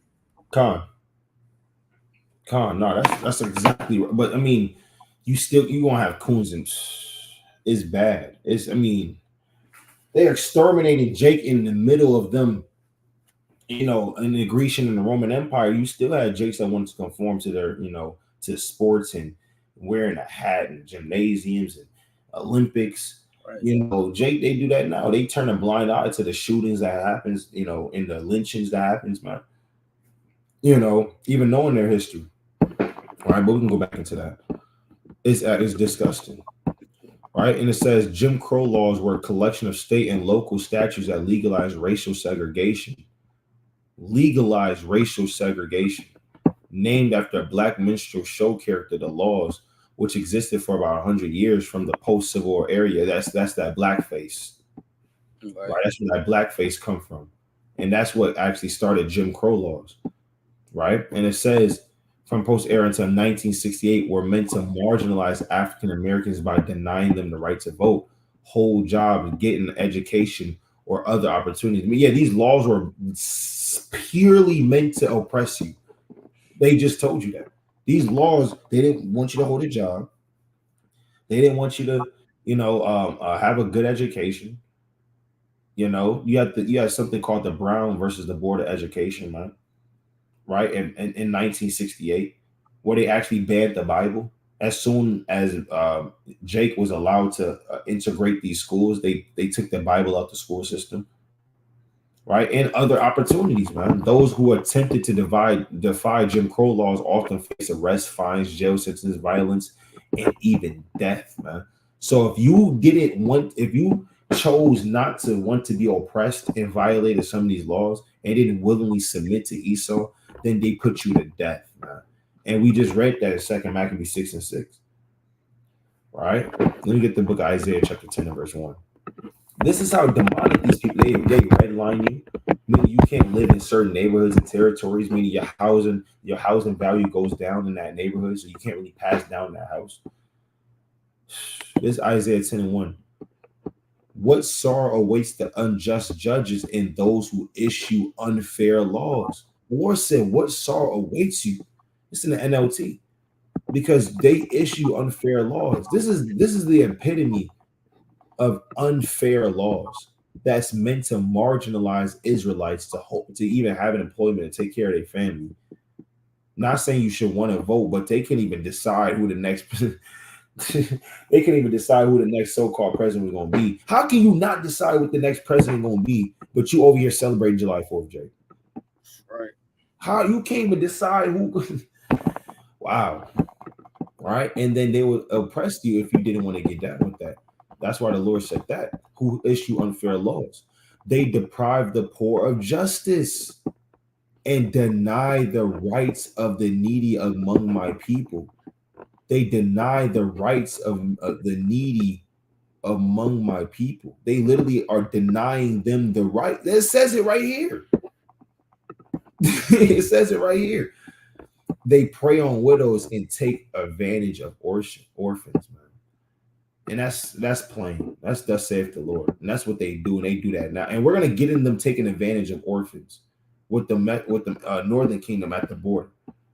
It's like I just sent you a picture too pertaining to that precept. You right, emailed unfair laws. you, Yeah. you emailed it live. Yeah, Con.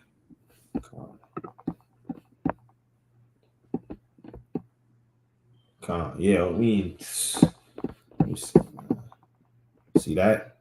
Right, unfair laws. Imagine that being a law at one point in time. That's madness, right? No N-words, Mexican, right? Puerto Rican or dogs allowed. That's madness. See, at one point in time, Esau was the dogs. All right, Matthew the 15th chapter. All right, you got Matthew chapter 7 and verse 6. We call these other nations dogs, beasts, heathens. Now, Jake, you're the dog, right? No, and that's a hard R.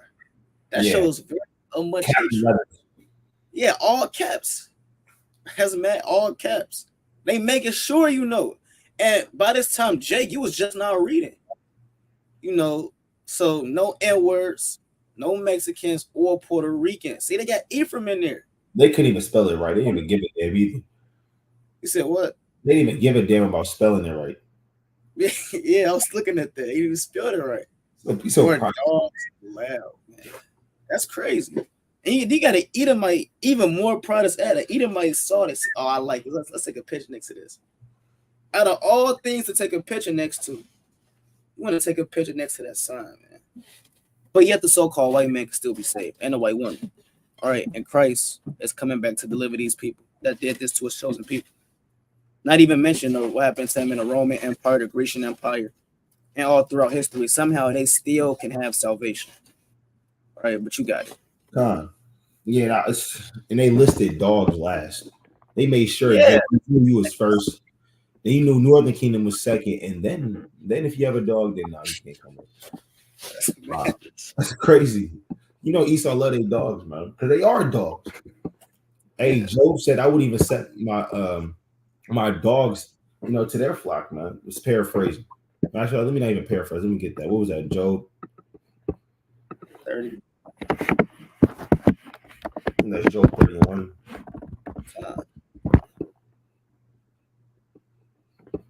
All right. Let me get that in the KJV. It's Job chapter 30 and verse 1. But now they that are younger than I have me in derision. Right. They're younger than us in spirit. We're more spiritually mature than these people. We taught them how to be civilized during the dark ages. We taught them how to shower. We taught them how to, wash themselves and actually not live pollutedly. But they have us in derision. They laugh at us. They chuckle at us. They point the finger at you and clap their hands at all those that pass by in Lamentations chapter 4. He said, whose fathers I would have disdained to have set with the dogs in my flock. I mean, their forefathers, I would even have sat them next to my dogs. That's how vile they are to me. That's what Job said. Now, Jake, you know what I'm saying? They don't want their dogs with you. They don't want you. They don't want you around. Wow. Hey, you can go to I got a quick precept. You go to Matthew 7 and verse 6 real quick. And you know, it's crazy how much things change. You know, Yeah. we want to break God's commandments. Or imagine, I mean, just look at the times of King David, King Solomon, Hezekiah. Imagine the land of Jerusalem ruling, right? Having governors, captains, and princes in one land on one accord, man. So now you're on the whole other side of the world being called a dog, being less than a dog. So this is Matthew chapter 7 and verse 6. It says, give not that which is holy unto the dogs. That's how we talked about the other nations. All right, hey, these precepts, these scriptures, all right, all the secret things, don't get it to the dogs, don't get it to the heathens. And this was normal talk amongst our people. Nowadays, you call a so-called white man a dog, Jake going to kill you. Yeah. All right, pulling out a knife. Hey, back then that was common talk amongst one another.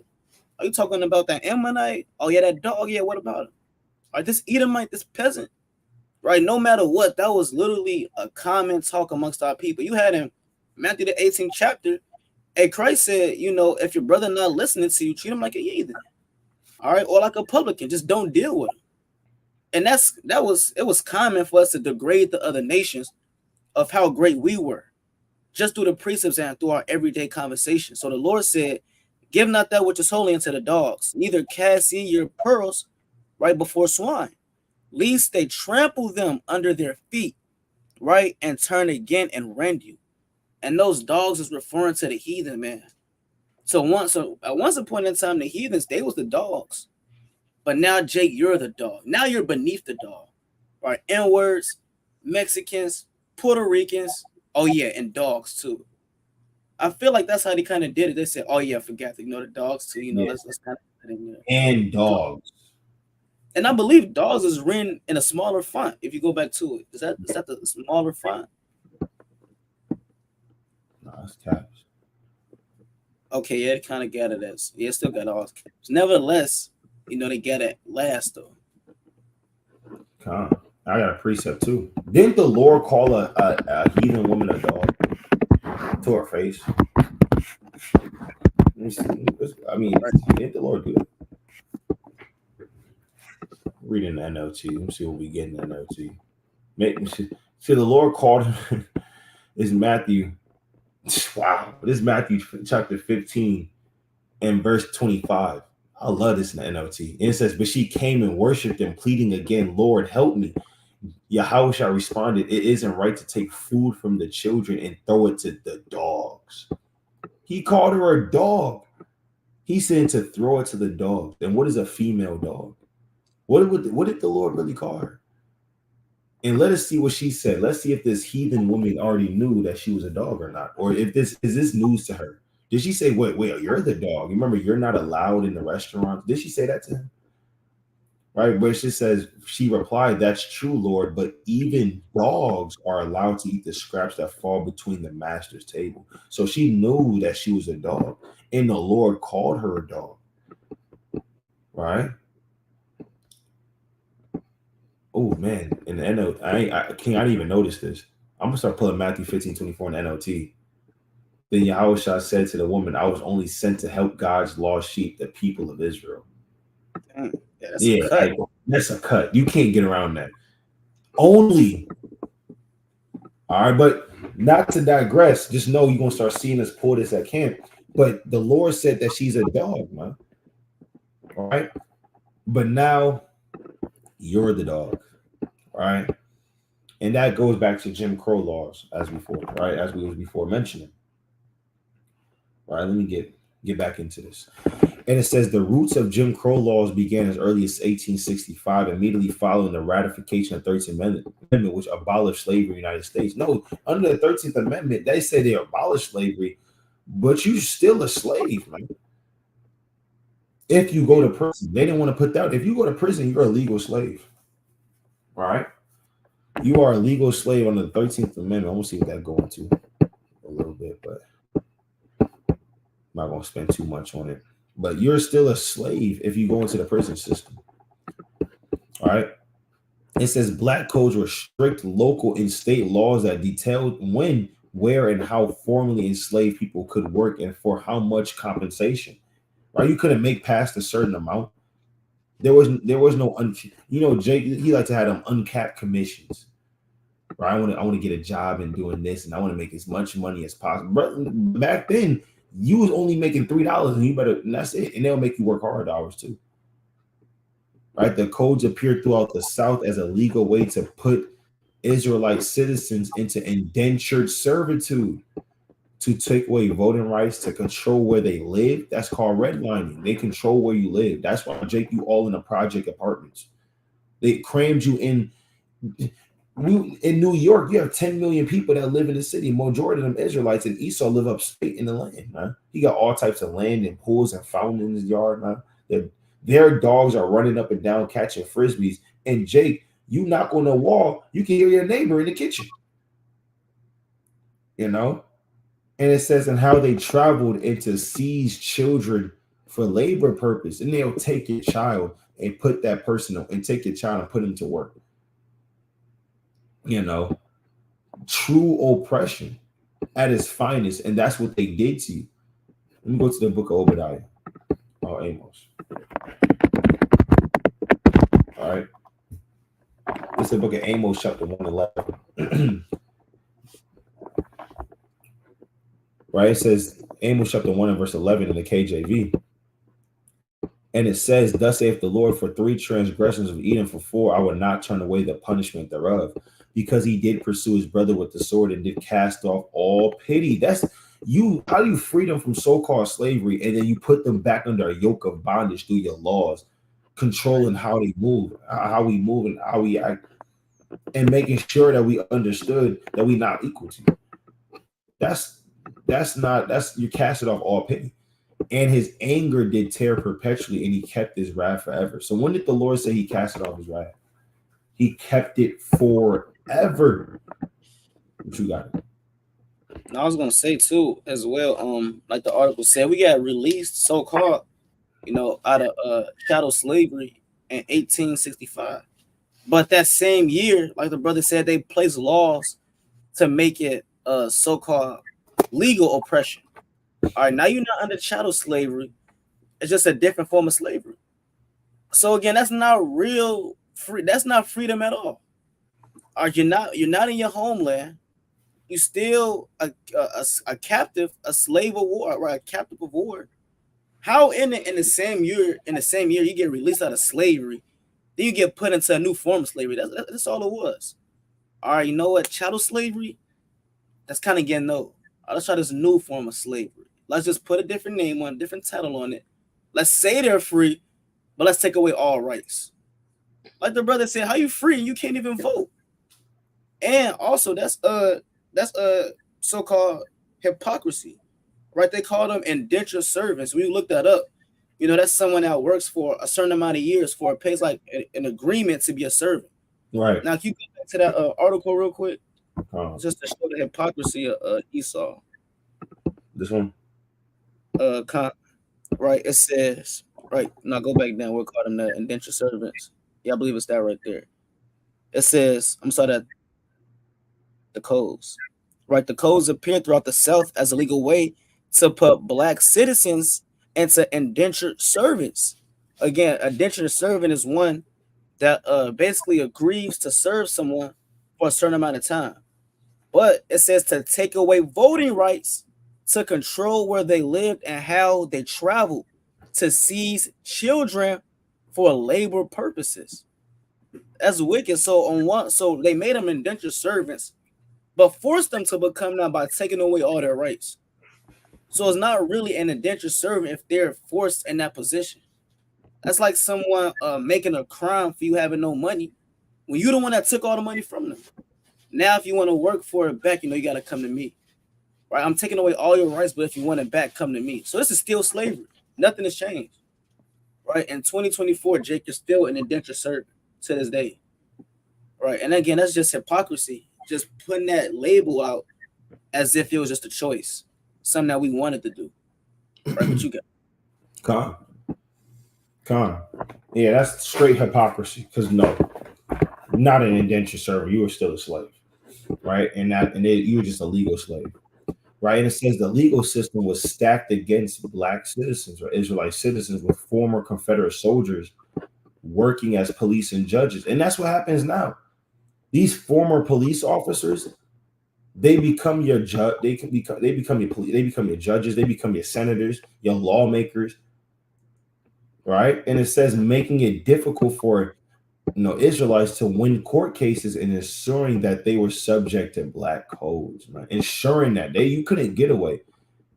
You might have to sue somebody, or you call the police, somebody stole your car, and that person says, no, I didn't, that's my car. And guess what? That car becomes theirs because now you lost the court case.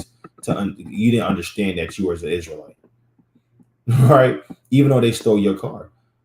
Yeah, that's how the American system was back then, and it still is today. It's corrupt. All right. These codes worked in conjunction with labor camps for the incarcerated. Remember that 13th Amendment? You're still a slave legally by bondage with a yoke of iron if you're incarcerated, where prisoners were treated as enslaved people. I mean, there you have it. Right? They let you know. Israelite offenders typically receive longer sentences than their Edomite equals, and because of the grueling work, often did not live out their entire sentence, man. And that still happens to this very day. Where Jake, you get the same crime as an Edomite somewhere else, and they'll give him 3 months, and then he gets off in 1 month, and he doesn't even have to go to jail. He's going probation, and Jake, you get 458 years. 458 years for the same possession of narcotics, for the same possession of a firearm with bullets. And that Edomite gets what's it called? He gets family therapy for 2 months, and he has to show up and write an essay. He has a bright future. That's what they do to you, right? And we brought that out in Isaiah 10:1. Their laws, man. Right, but this is during that time, and you go into the Ku Klux Klan, right? They was burning. How do you have the same religion as the same people burning crosses on your front yard? Right. Tortured and lynched Israelite citizens in the night. Families were attacked and forced off their. Why every time Esau come around, somebody's forced off their land? What is it with Esau and lands, man? Right. Covenant land. Yeah, this covenant land is just getting you up out of there. The Bible, come on, man. What you got it? Yeah, real quick to touch on that that first part, you can look up. Well, I got to put up on my phone. I probably share it on the screen, but if you can look up the 13th Amendment just to add to the point on how technically, according to the 13th Amendment, slavery is still legal. Right, and I believe when you go into the statistics, right, 81% of God's chosen people make up the prisoners and the slave system. We combine Northern and Southern Kingdom together. See, a lot of times when you look at these statistics of prison, you kind of look at just your tribe alone subconsciously. Guess what? Northern Kingdom, they're Israelites. Southern Kingdom, they're Israelites. So when you put those statistics together, you can search up all. Right, so press you can scroll down to the Wikipedia one. Right, so when you put those two together, I believe it makes up 81% of the prison system. Now, knowing that, it says the 13th Amendment, right, to the United States Constitution abolished slavery and involuntary servitude. It says except as punishment for a crime. So meaning it's really abolished, but only if you didn't do a crime. If you did do a crime, then that's the only acceptance for slavery to still continue. And again, we look at the statistics, 81% of God's chosen people, the so-called Black and Hispanics, make up the prison systems. Meaning, Jake, you're still a slave in this place. All right, you can't get around it. Here it is and how come they didn't teach us that in school? Right? They taught us about the 13th Amendment, But why did they never bring up the part where it says accept punishment for a crime? And then I'm pretty sure every Jake in the world got the same speech. If you keep going down this path, you're gonna Right. either end up dead or in jail. All right, I'm going to believe every so-called black or Hispanic has heard that dead or in jail speech. Yes, that's all it is. So Jake, you end up in jail. Guess what? You're back a slave. You're back at square one. All right, you're back in 1619 all over again. All right, but that's a quick point I wanted to make. Or it was something else I wanted to another quick point I wanted to make on that article. Might have escaped me. I have to look at it again. What the Ku Klux Klan may have escaped me slightly. But yeah, I mean, yeah, like I said, Esau's always trying to force you off your land. I mean, they lynching you, they torturing you, and you know what I'm saying. And Esau coming at night, you know, just like a roach, putting you to death and burning down your towns, like Rosewood, Florida, and the Black Wall Street. So you got all y'all Jakes that celebrated Juneteenth. Y'all gonna be out there celebrating the Independence Day too. Confusion. Right. That is utter confusion. You're celebrating the same people that destroyed you, and you're celebrating Juneteenth for so-called black nationalism, but then don't want to recognize the enemies that took that away from you in the first place. All right, but you have any more on this article? Nah, that kind of escaped me, but Okay. We're gonna get into the lynching of the Mexicans. Because around the time that Jake, you was receiving Jim Crow laws and about to get out of slavery, you had Issachar being lynched down there with you, Jake. They already got their land taken from them. They already being oppressed just like you. Now they getting lynched too. The Lord, so let me get that in Jeremiah 50 and 33 real quick. All right. Jeremiah 50 and 33, and it says what? Thus saith the Lord of hosts, the children of Israel and the children of Judah were oppressed together. And all of them that took them captives held them fast. They refused to let them go. And we're being refused to let go out of here. But the point is, we were oppressed together because we just read that what? Jake, you were being lynched, right? You lynched Israelite citizens, Southern Kingdom citizens, and they lynched Northern Kingdom citizens. All right, being oppressed together.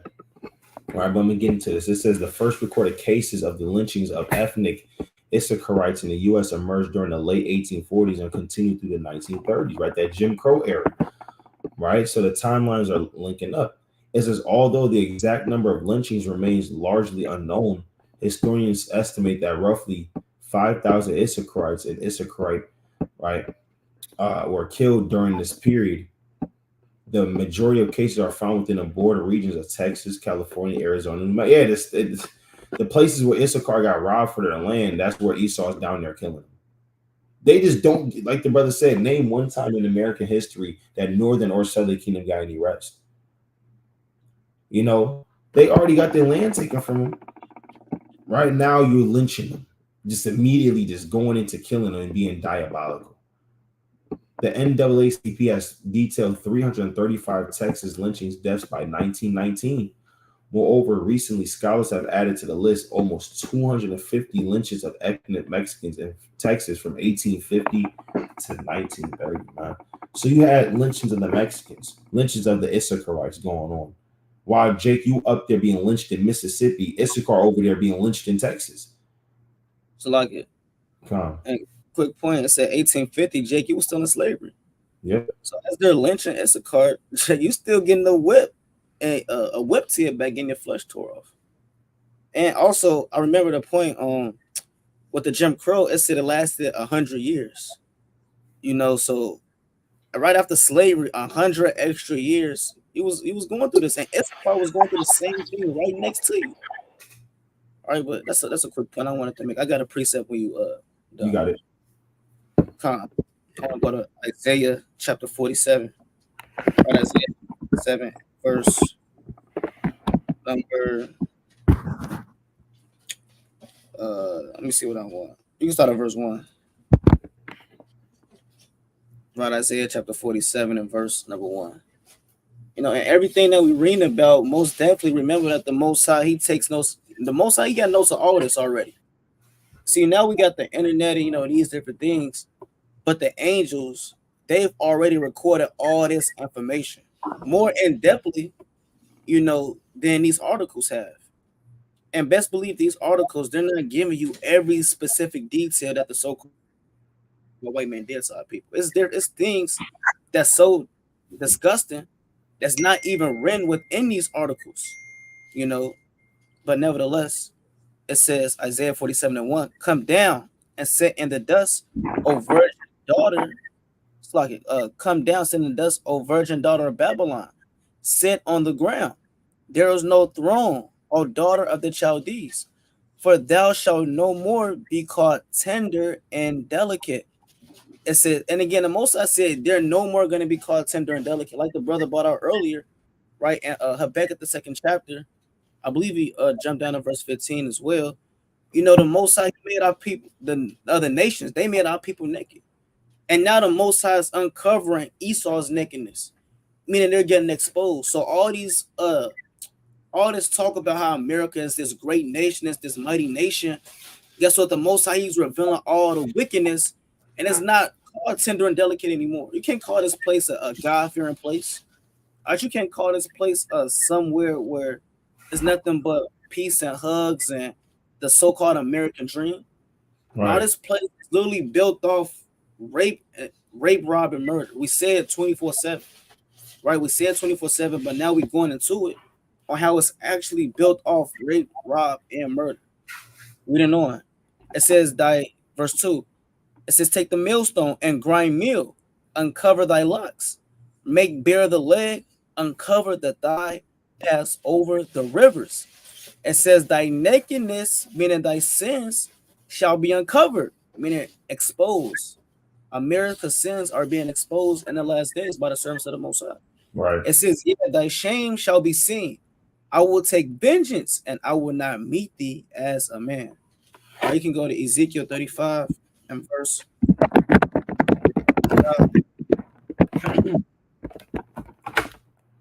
right, Ezekiel 35 and verse number 5. It says, Slacking.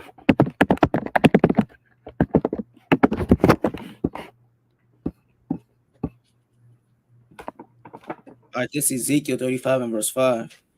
It says, because thou hast had a perpetual hatred and hast shed the blood of the children of Israel by the force of the sword, right, and the time of their calamity, and the time that their iniquity had an end, right? The point I wanted was it said, because thou hast had a perpetual hatred.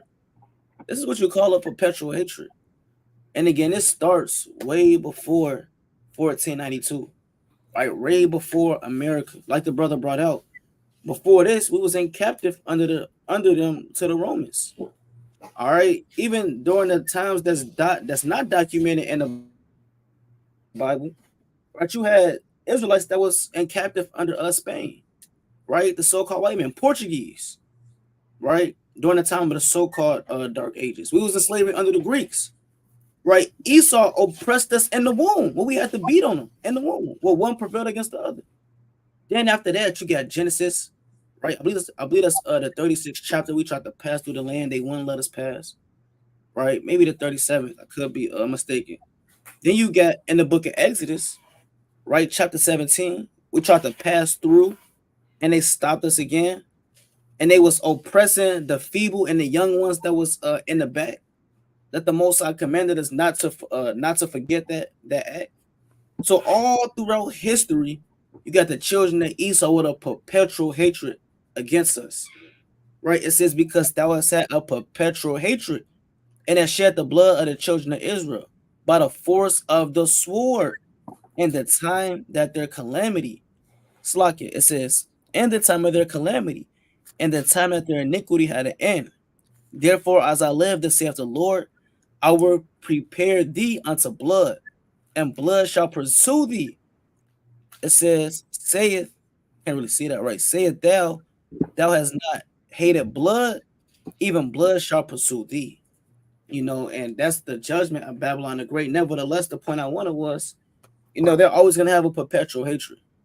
No matter how many Christian churches they build, no matter how many crosses they give to you and lie on your face, the so-called white man will always hate the so-called black and Hispanic man. Right? But you got it. Tom, I'm go back to that. The lynchings of the Mexicans. All right, so this is basically just to show you that Issachar, you was going through it as well.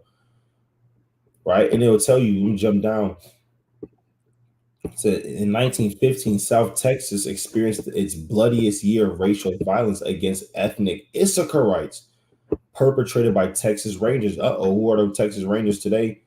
You got your immigration, your police officers. They're the same people. Esau, its bloodiest year in this Jim Crow era. Right? It says United States Army, federal law enforcement officers, and local vigilante groups. So you have the government that was still oppressing Issachar down there, man. Right? So you can't, one, that's a cut to you people who say Issachar and Northern Kingdom, they don't go through what Jake go through. They're not Israelites. We're reading it right now that they are Israelites. Two, this shows, Judah and Israel are oppressed together. And this is the same oppression that Jake is receiving during Jim Crow era, man. Right? Lynch black citizens, same thing here. Right? The lynching of the Mexicans during the 1900s. Right? You have any more on this article, Kim? I just want to make a quick point on that too as well. It wasn't enough for the so-called white man to take Texas, right, and the rest of the other states that was mentioned earlier, right? They wanted to make the bloodiest year was the killing and lynching you as well. After they took your land, years later they said that wasn't enough. I want more blood from the tribe of Issachar from Northern Kingdom, and they got it. Right. That just shows how demonic these people are. Yeah, they kept going. They try to stamp you in pieces like how we used to stomp them in pieces, man. Yeah. All right. So let me go to this real quick.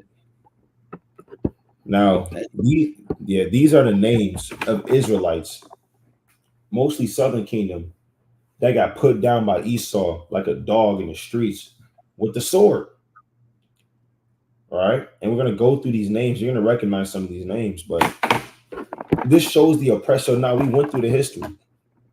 We went through the Trail of Tears in the 1800s by Andrew Jackson. Right. We went to the enslavement of Northern Kingdom. We went to the Mexican-American War. They got their land took. And the lynchings that happened right after that. We went to Jake, your slavery, man. Our slavery that happened. Right in the 16, 17, 1800s. Then we went to Jim Crow era. Now it's modern times. These are modern times that we were going through. Right? Brother Dante Wright, man. Right? How did he get put down? And he was driving with his girlfriend. Right? And it says, he was stopped by officers in a traffic stop. They tried to detain him for an outstanding warrant. Right? And they shot him while he was trying to get to the back of his car. The police chief says it was an accident. See, Esau, it's an accident. Right? It's an accident. He mistook her gun for her tape. Wow. Right? Now I was up there in Minneapolis, man. We got brothers up there. Right? You got Andre Hill, older brother, emerged from a garage holding up a cell phone in his left hand. And then Officer Adam McCoy shot Andre Hill, handcuffed him. He lay on the ground for 5 minutes and 11 seconds till he died. Where's the ambulance at? 5 minutes and 11 seconds. And they let you bleed out like a dog too, man. Man, look at this precept, man, because these nations are going to get it, man.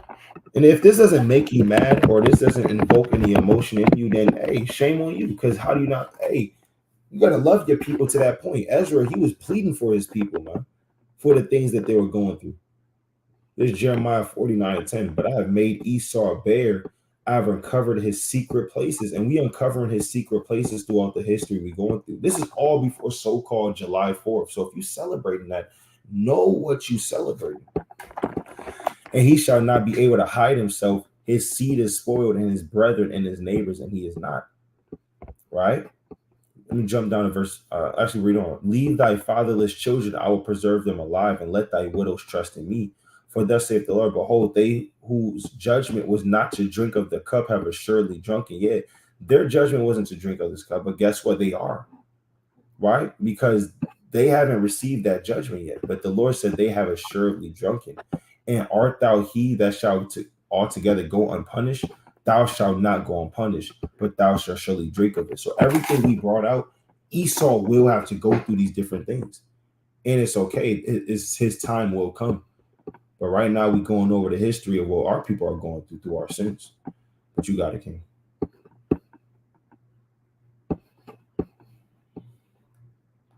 I think you're probably on mute. Can you hear me? Yeah, can you hear me? Okay. You can pull up Zechariah chapter 1, verse 15. And when you read Acts the first chapter, Acts Yahushua, what thou at this time restore the kingdom, back to Jerusalem, paraphrasing. And that's how we feel it right now through the Spirit. It's a lot of oppression going on. It's a lot of wickedness and unjust killings and murders. All we want the Most High to do is just give us the kingdom of heaven so we can have rest again. Right? I might get that precept next, actually. But this Zechariah chapter 1 and verse number 15. It says, and I am very sore displeased with the heathen that are at ease, for I was but a little displeased, and they helped forward the affliction. Right? And that's what that's what Esau does, man. He forwards the affliction. Again, like the brother went through briefly through all the different things that we put up. And a lot of those dates, you see that they happen at the same time. So Esau was doing oppression on a very high level at the same time to multiple tribes and one landmass. Right? How wicked is that? Again, you got the Mexican-American War during the 1800s. Jake, you was in slavery during that time. Right. How are they going to war with Issachar, but yet still enslaving Jake? At the same time, you got Gad and Reuben. They're on that march around that same time, but before that, you was getting lynched. You was Gad was getting enslaved. It's nonstop, right? And even during the 80s, the so-called 80s, and this the modern era, or almost leading up to the modern era, you was still getting oppressed. You was getting drugs in the community. All right, and time would fail us to bring up that history, man, on how Esau put drugs in the communities on a high level and just the crack and all this madness. And now today, you're still getting oppressed. So the Lord said that last part, and they forward the affliction, meaning they overdid it. They did too much. All right, their wickedness is exceeding what the Lord really, on a carnal level, what the Lord had them to do. Now we know spiritually everything is of the Most High. But the judgment that we're going through now is worse than any captivity that we've ever went through, man. All right, we wasn't under oppressed for no other nation for this long with this high level of oppression.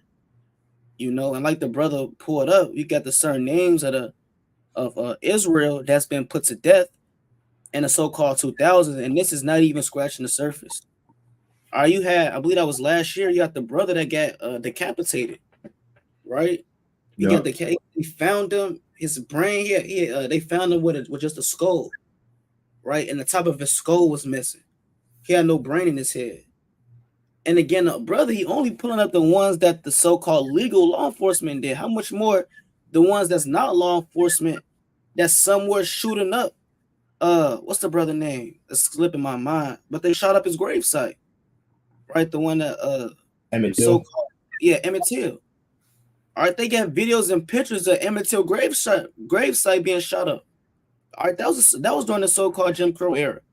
Yet today they still have that same hatred, shooting up gravesites, killing you unjustly, still lynching you. They had a video go viral of a sister being lynched not too long ago, and those men still are free. So it's madness. And Jake, you still gonna celebrate July 4th.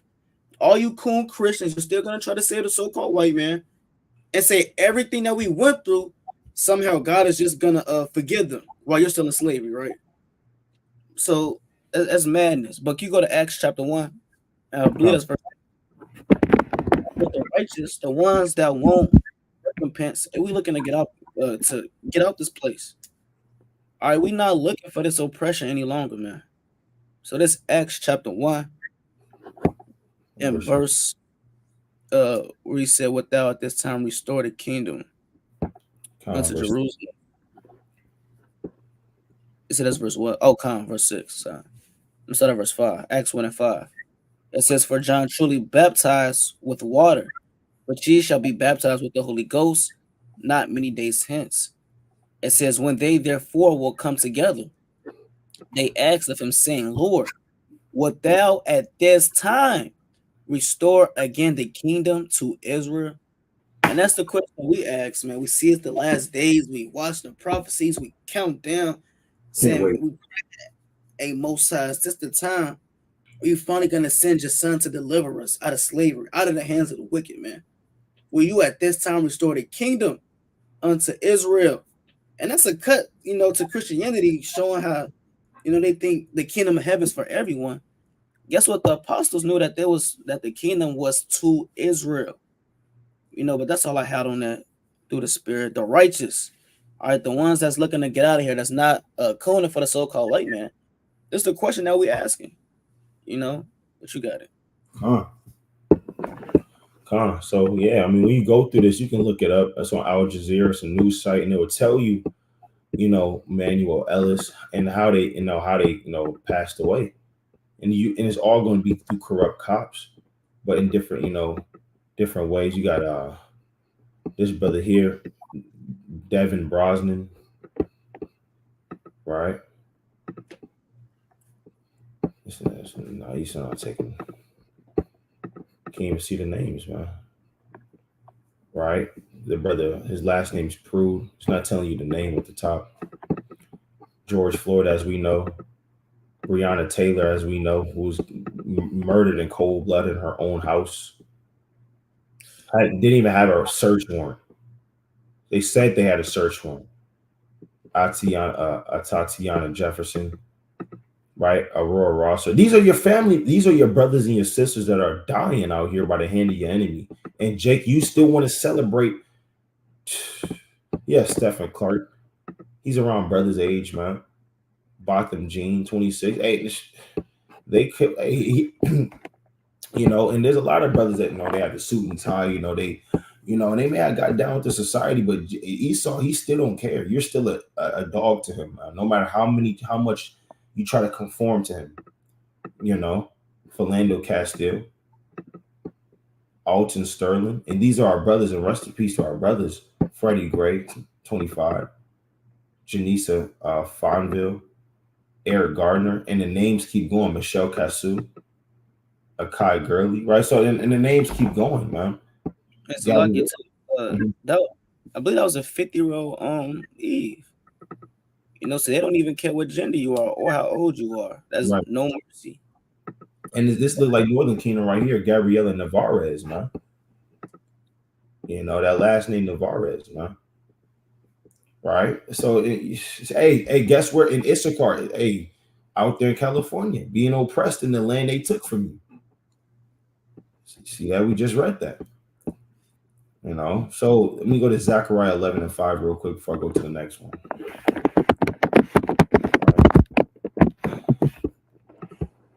In the NLT, this is Zechariah chapter 11, verse 5. The buyers slaughter the sheep without remorse. The sellers say, "Praise the Lord, now I'm rich." Even the shepherds have no compassion for them, man. Right? I mean, let me actually get this in the KJV's in a little bit better wording. Whose possessors slay them because we're their possession and hold themselves not guilty. Do you think Esau held himself guilty after all these people that's getting put to death? Tamir Rice, Michael Brown, Tanisha Anderson. I mean, these are just a few of the Black Israelite Americans killed by police. There are many, many more. And Esau refuses to do what? Hold themselves guilty. And they say, what? For I am rich. And who are our own shepherds, our leaders. Our leaders don't give a damn about us, man, about their people. They pity us not. And Esau loves that we have no leadership within our community because they get to kill us and nobody's going to say something about it. There's no leader to step up to Esau. Only the true leader, Yahweh Ba'Shem Yahushua, if you repent and keep his commandments. That's who's gonna do it. All right. Did you have a precept? Okay, I got closings. God. You can go to Numbers 35 and 33.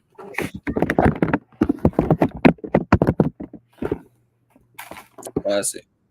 Right. This Numbers chapter 35 and verse number 33. It says, "So shall ye not pollute the land wherein ye are, for blood it defileth the land." Hey, all the stuff that we went through, how much blood do you think is really under the land where we walk? I mean, there's literally not one state you can go to where it's not bloodshed. The whole right so-called West Coast bloodshed, right? Northern Kingdom got exterminated there, right? The so-called East Coast bloodshed. Jake, that's where you was brought in for slavery to the first 13 colonies and enslaved. You know, that's bloodshed. On top of the other states, all throughout America, it's all bloodshed, man. Like how we went through. And a quick point too, when you look at these different time periods, a lot of these things wasn't that long ago. 1930s, right? It said Jim Crow ended, if I'm not mistaken, it said around the 1930s. Less than 100 years. Brother, your great grandmother lived during that time. She got stories on that. Your great grandmother had to drink out of a coloreds only water fountain, getting hosed down. Hey, it's a lot of people that live to this day that walked with so-called Martin Luther King. All right, ask them how their life went. And guess what? Their great grandmothers and grandfathers were in slavery. So this thing is not that long ago. This thing is only a couple generations, right? So reading on. It says, "And the land cannot be cleansed of the blood that is shed therein, but by the blood of him that shed it." You know, and this precept kind of hit different after you just went through all the history of it too. All right. But by the blood of him that shed it. And this is not hate speech. This is what the Lord said. This is the law. All right. This is really why a lot of you Christians, right, say that the law done away with, because y'all don't want to follow this part of the law. Y'all get y'all doctrine from the so-called white man, when a so-called white man know that he's wrong for the things that he done. So now you say, okay, all the just laws and commandments that deal with my downfall, let's just say the whole law done away with. Right now, that's off. So guess what? This land has to be cleansed with thermonuclear fire and by the death of the so-called white man. That's what the Lord said. You know, I didn't say this. Right? This is not Marquas James version. Right? This is not Za'aba Allah version. Right. Of the Bible. No, that's what the Lord said. I'll get one more. Exodus 21 and verse 16. Exodus. Right, and there's a lot of precepts on recompense and vengeance that we can go into, but I mean, time will permit us. We'll be here all night, man. Right? But this Exodus 21 and verse 16. It says, "And he that stealeth a man and selleth him, or if he be found in his hand, he shall surely be put to death." And that's the beauty of the law, man. See, one thing about the law, the Lord has perfect judgment that's always going to be executed. Right? Read Ecclesiastes 5 and 4, or Sirach 5 and verse 4, Ecclesiasticus. Right? In Ecclesiastes chapter 8 and verse 11. Right? Just because things may take a while don't mean that the Most High not going to recompense the righteous. You know, read Isaiah 35 and verse 4 and see how the Most High is going to recompense the righteous and bring judgment to the wicked. You know? So that's all I had on that. You know, according to the Bible, according to the law, the so-called white man for his atrocities will be judged. And no, he cannot get the kingdom of heaven because of all the atrocities from predestination, from being a fornicator and a robber and a murderer. He has to meet his judgment and be exterminated off the face of the earth, pursuant to the book of Obadiah. All right, but you got it. Let me get this in the Psalms.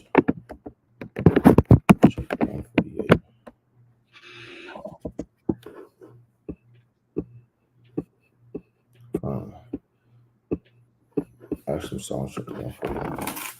Yeah, I mean, the Lord said, you should be happy to execute vengeance on this nation of people. You should be very happy to execute vengeance on this nation of people. So All right. This is Psalm chapter 149. And I'm going to start at verse 1. Praise ye the Lord, sing unto the Lord a new song, and his praise in the congregation of his saints. And who are the saints? The Israelites, us. Let Israel rejoice in him that made him. Let the children of Zion be joyful in their king. Let them praise his name in the dance. Let them sing praises unto him in the timbrel and harp. And Lord willing, we get to see the restoration of Israel, where the blacks, Hispanics, and Native Americans actually come back to praising their God, and they're not crackheads and hating each other no more, but we rejoice in Yahweh. For the Lord taketh pleasure in his people. He will beautify the meek with salvation. Let the saints be joyful in glory. Let them sing aloud upon their beds. Let the high praises of God be in their mouth and a two-edged sword in their hand, to execute vengeance upon the heathen and punishments upon the people. So that's what's going to happen. Everything that we went through the Trail of Tears, the Jim Crow era, to the U.S. slavery, the Lord said we have to execute vengeance. What they've done to us, we got to do to them two times harder, man. To bind their kings with chains. Yeah, your Donald Trumps, your Rockefellers, your Joe Bidens, right? Your Mark Zuckerbergs, right? And it says, and their nobles with fetters of honor, to execute upon them the judgment written. This honor have all ye saints, praise the Lord. That's an honor. The Lord said to restore Esau and Edom in these nations, but chiefly Esau, for everything they have done for you, man. Take their fields, put them in one by one boxes, and charge them 3,000, 4,000 shekels a month for it, right? And they're going to have to deal with it while we have all of the land, racing chariots, and they gotta walk everywhere. No, they gotta slack it. They gotta crawl on all fours everywhere, like the dogs that they are. Let me get this one more. Revelation chapter 13, verse 9. This is Revelation 13 and 9. If any man have an ear, let him hear. He that leadeth into captivity shall go into captivity. He that killeth with the sword must be killed with the sword. Here's the patience and the faith of the saints, man. You know, so we patiently waiting for that. We're not waiting for July 4th. Nobody went to different states to get firecrackers, and we can't wait to go outside to the park and light up the firecrackers and think about what Esau is doing. No, we're not doing that. We're waiting for the day of the Lord. We're watching these prophecies diligently. We're waiting for the time where, Lord willing, we can restore to Esau what he has given to us, man, and be a part of that number. We're not waiting for these holidays, man. You know? So with that, we'd like to give all praises to Yahweh, Ba'ashem Yahweh Shai, and like to bid him mighty strong. Shalom. Shalom. Shalom.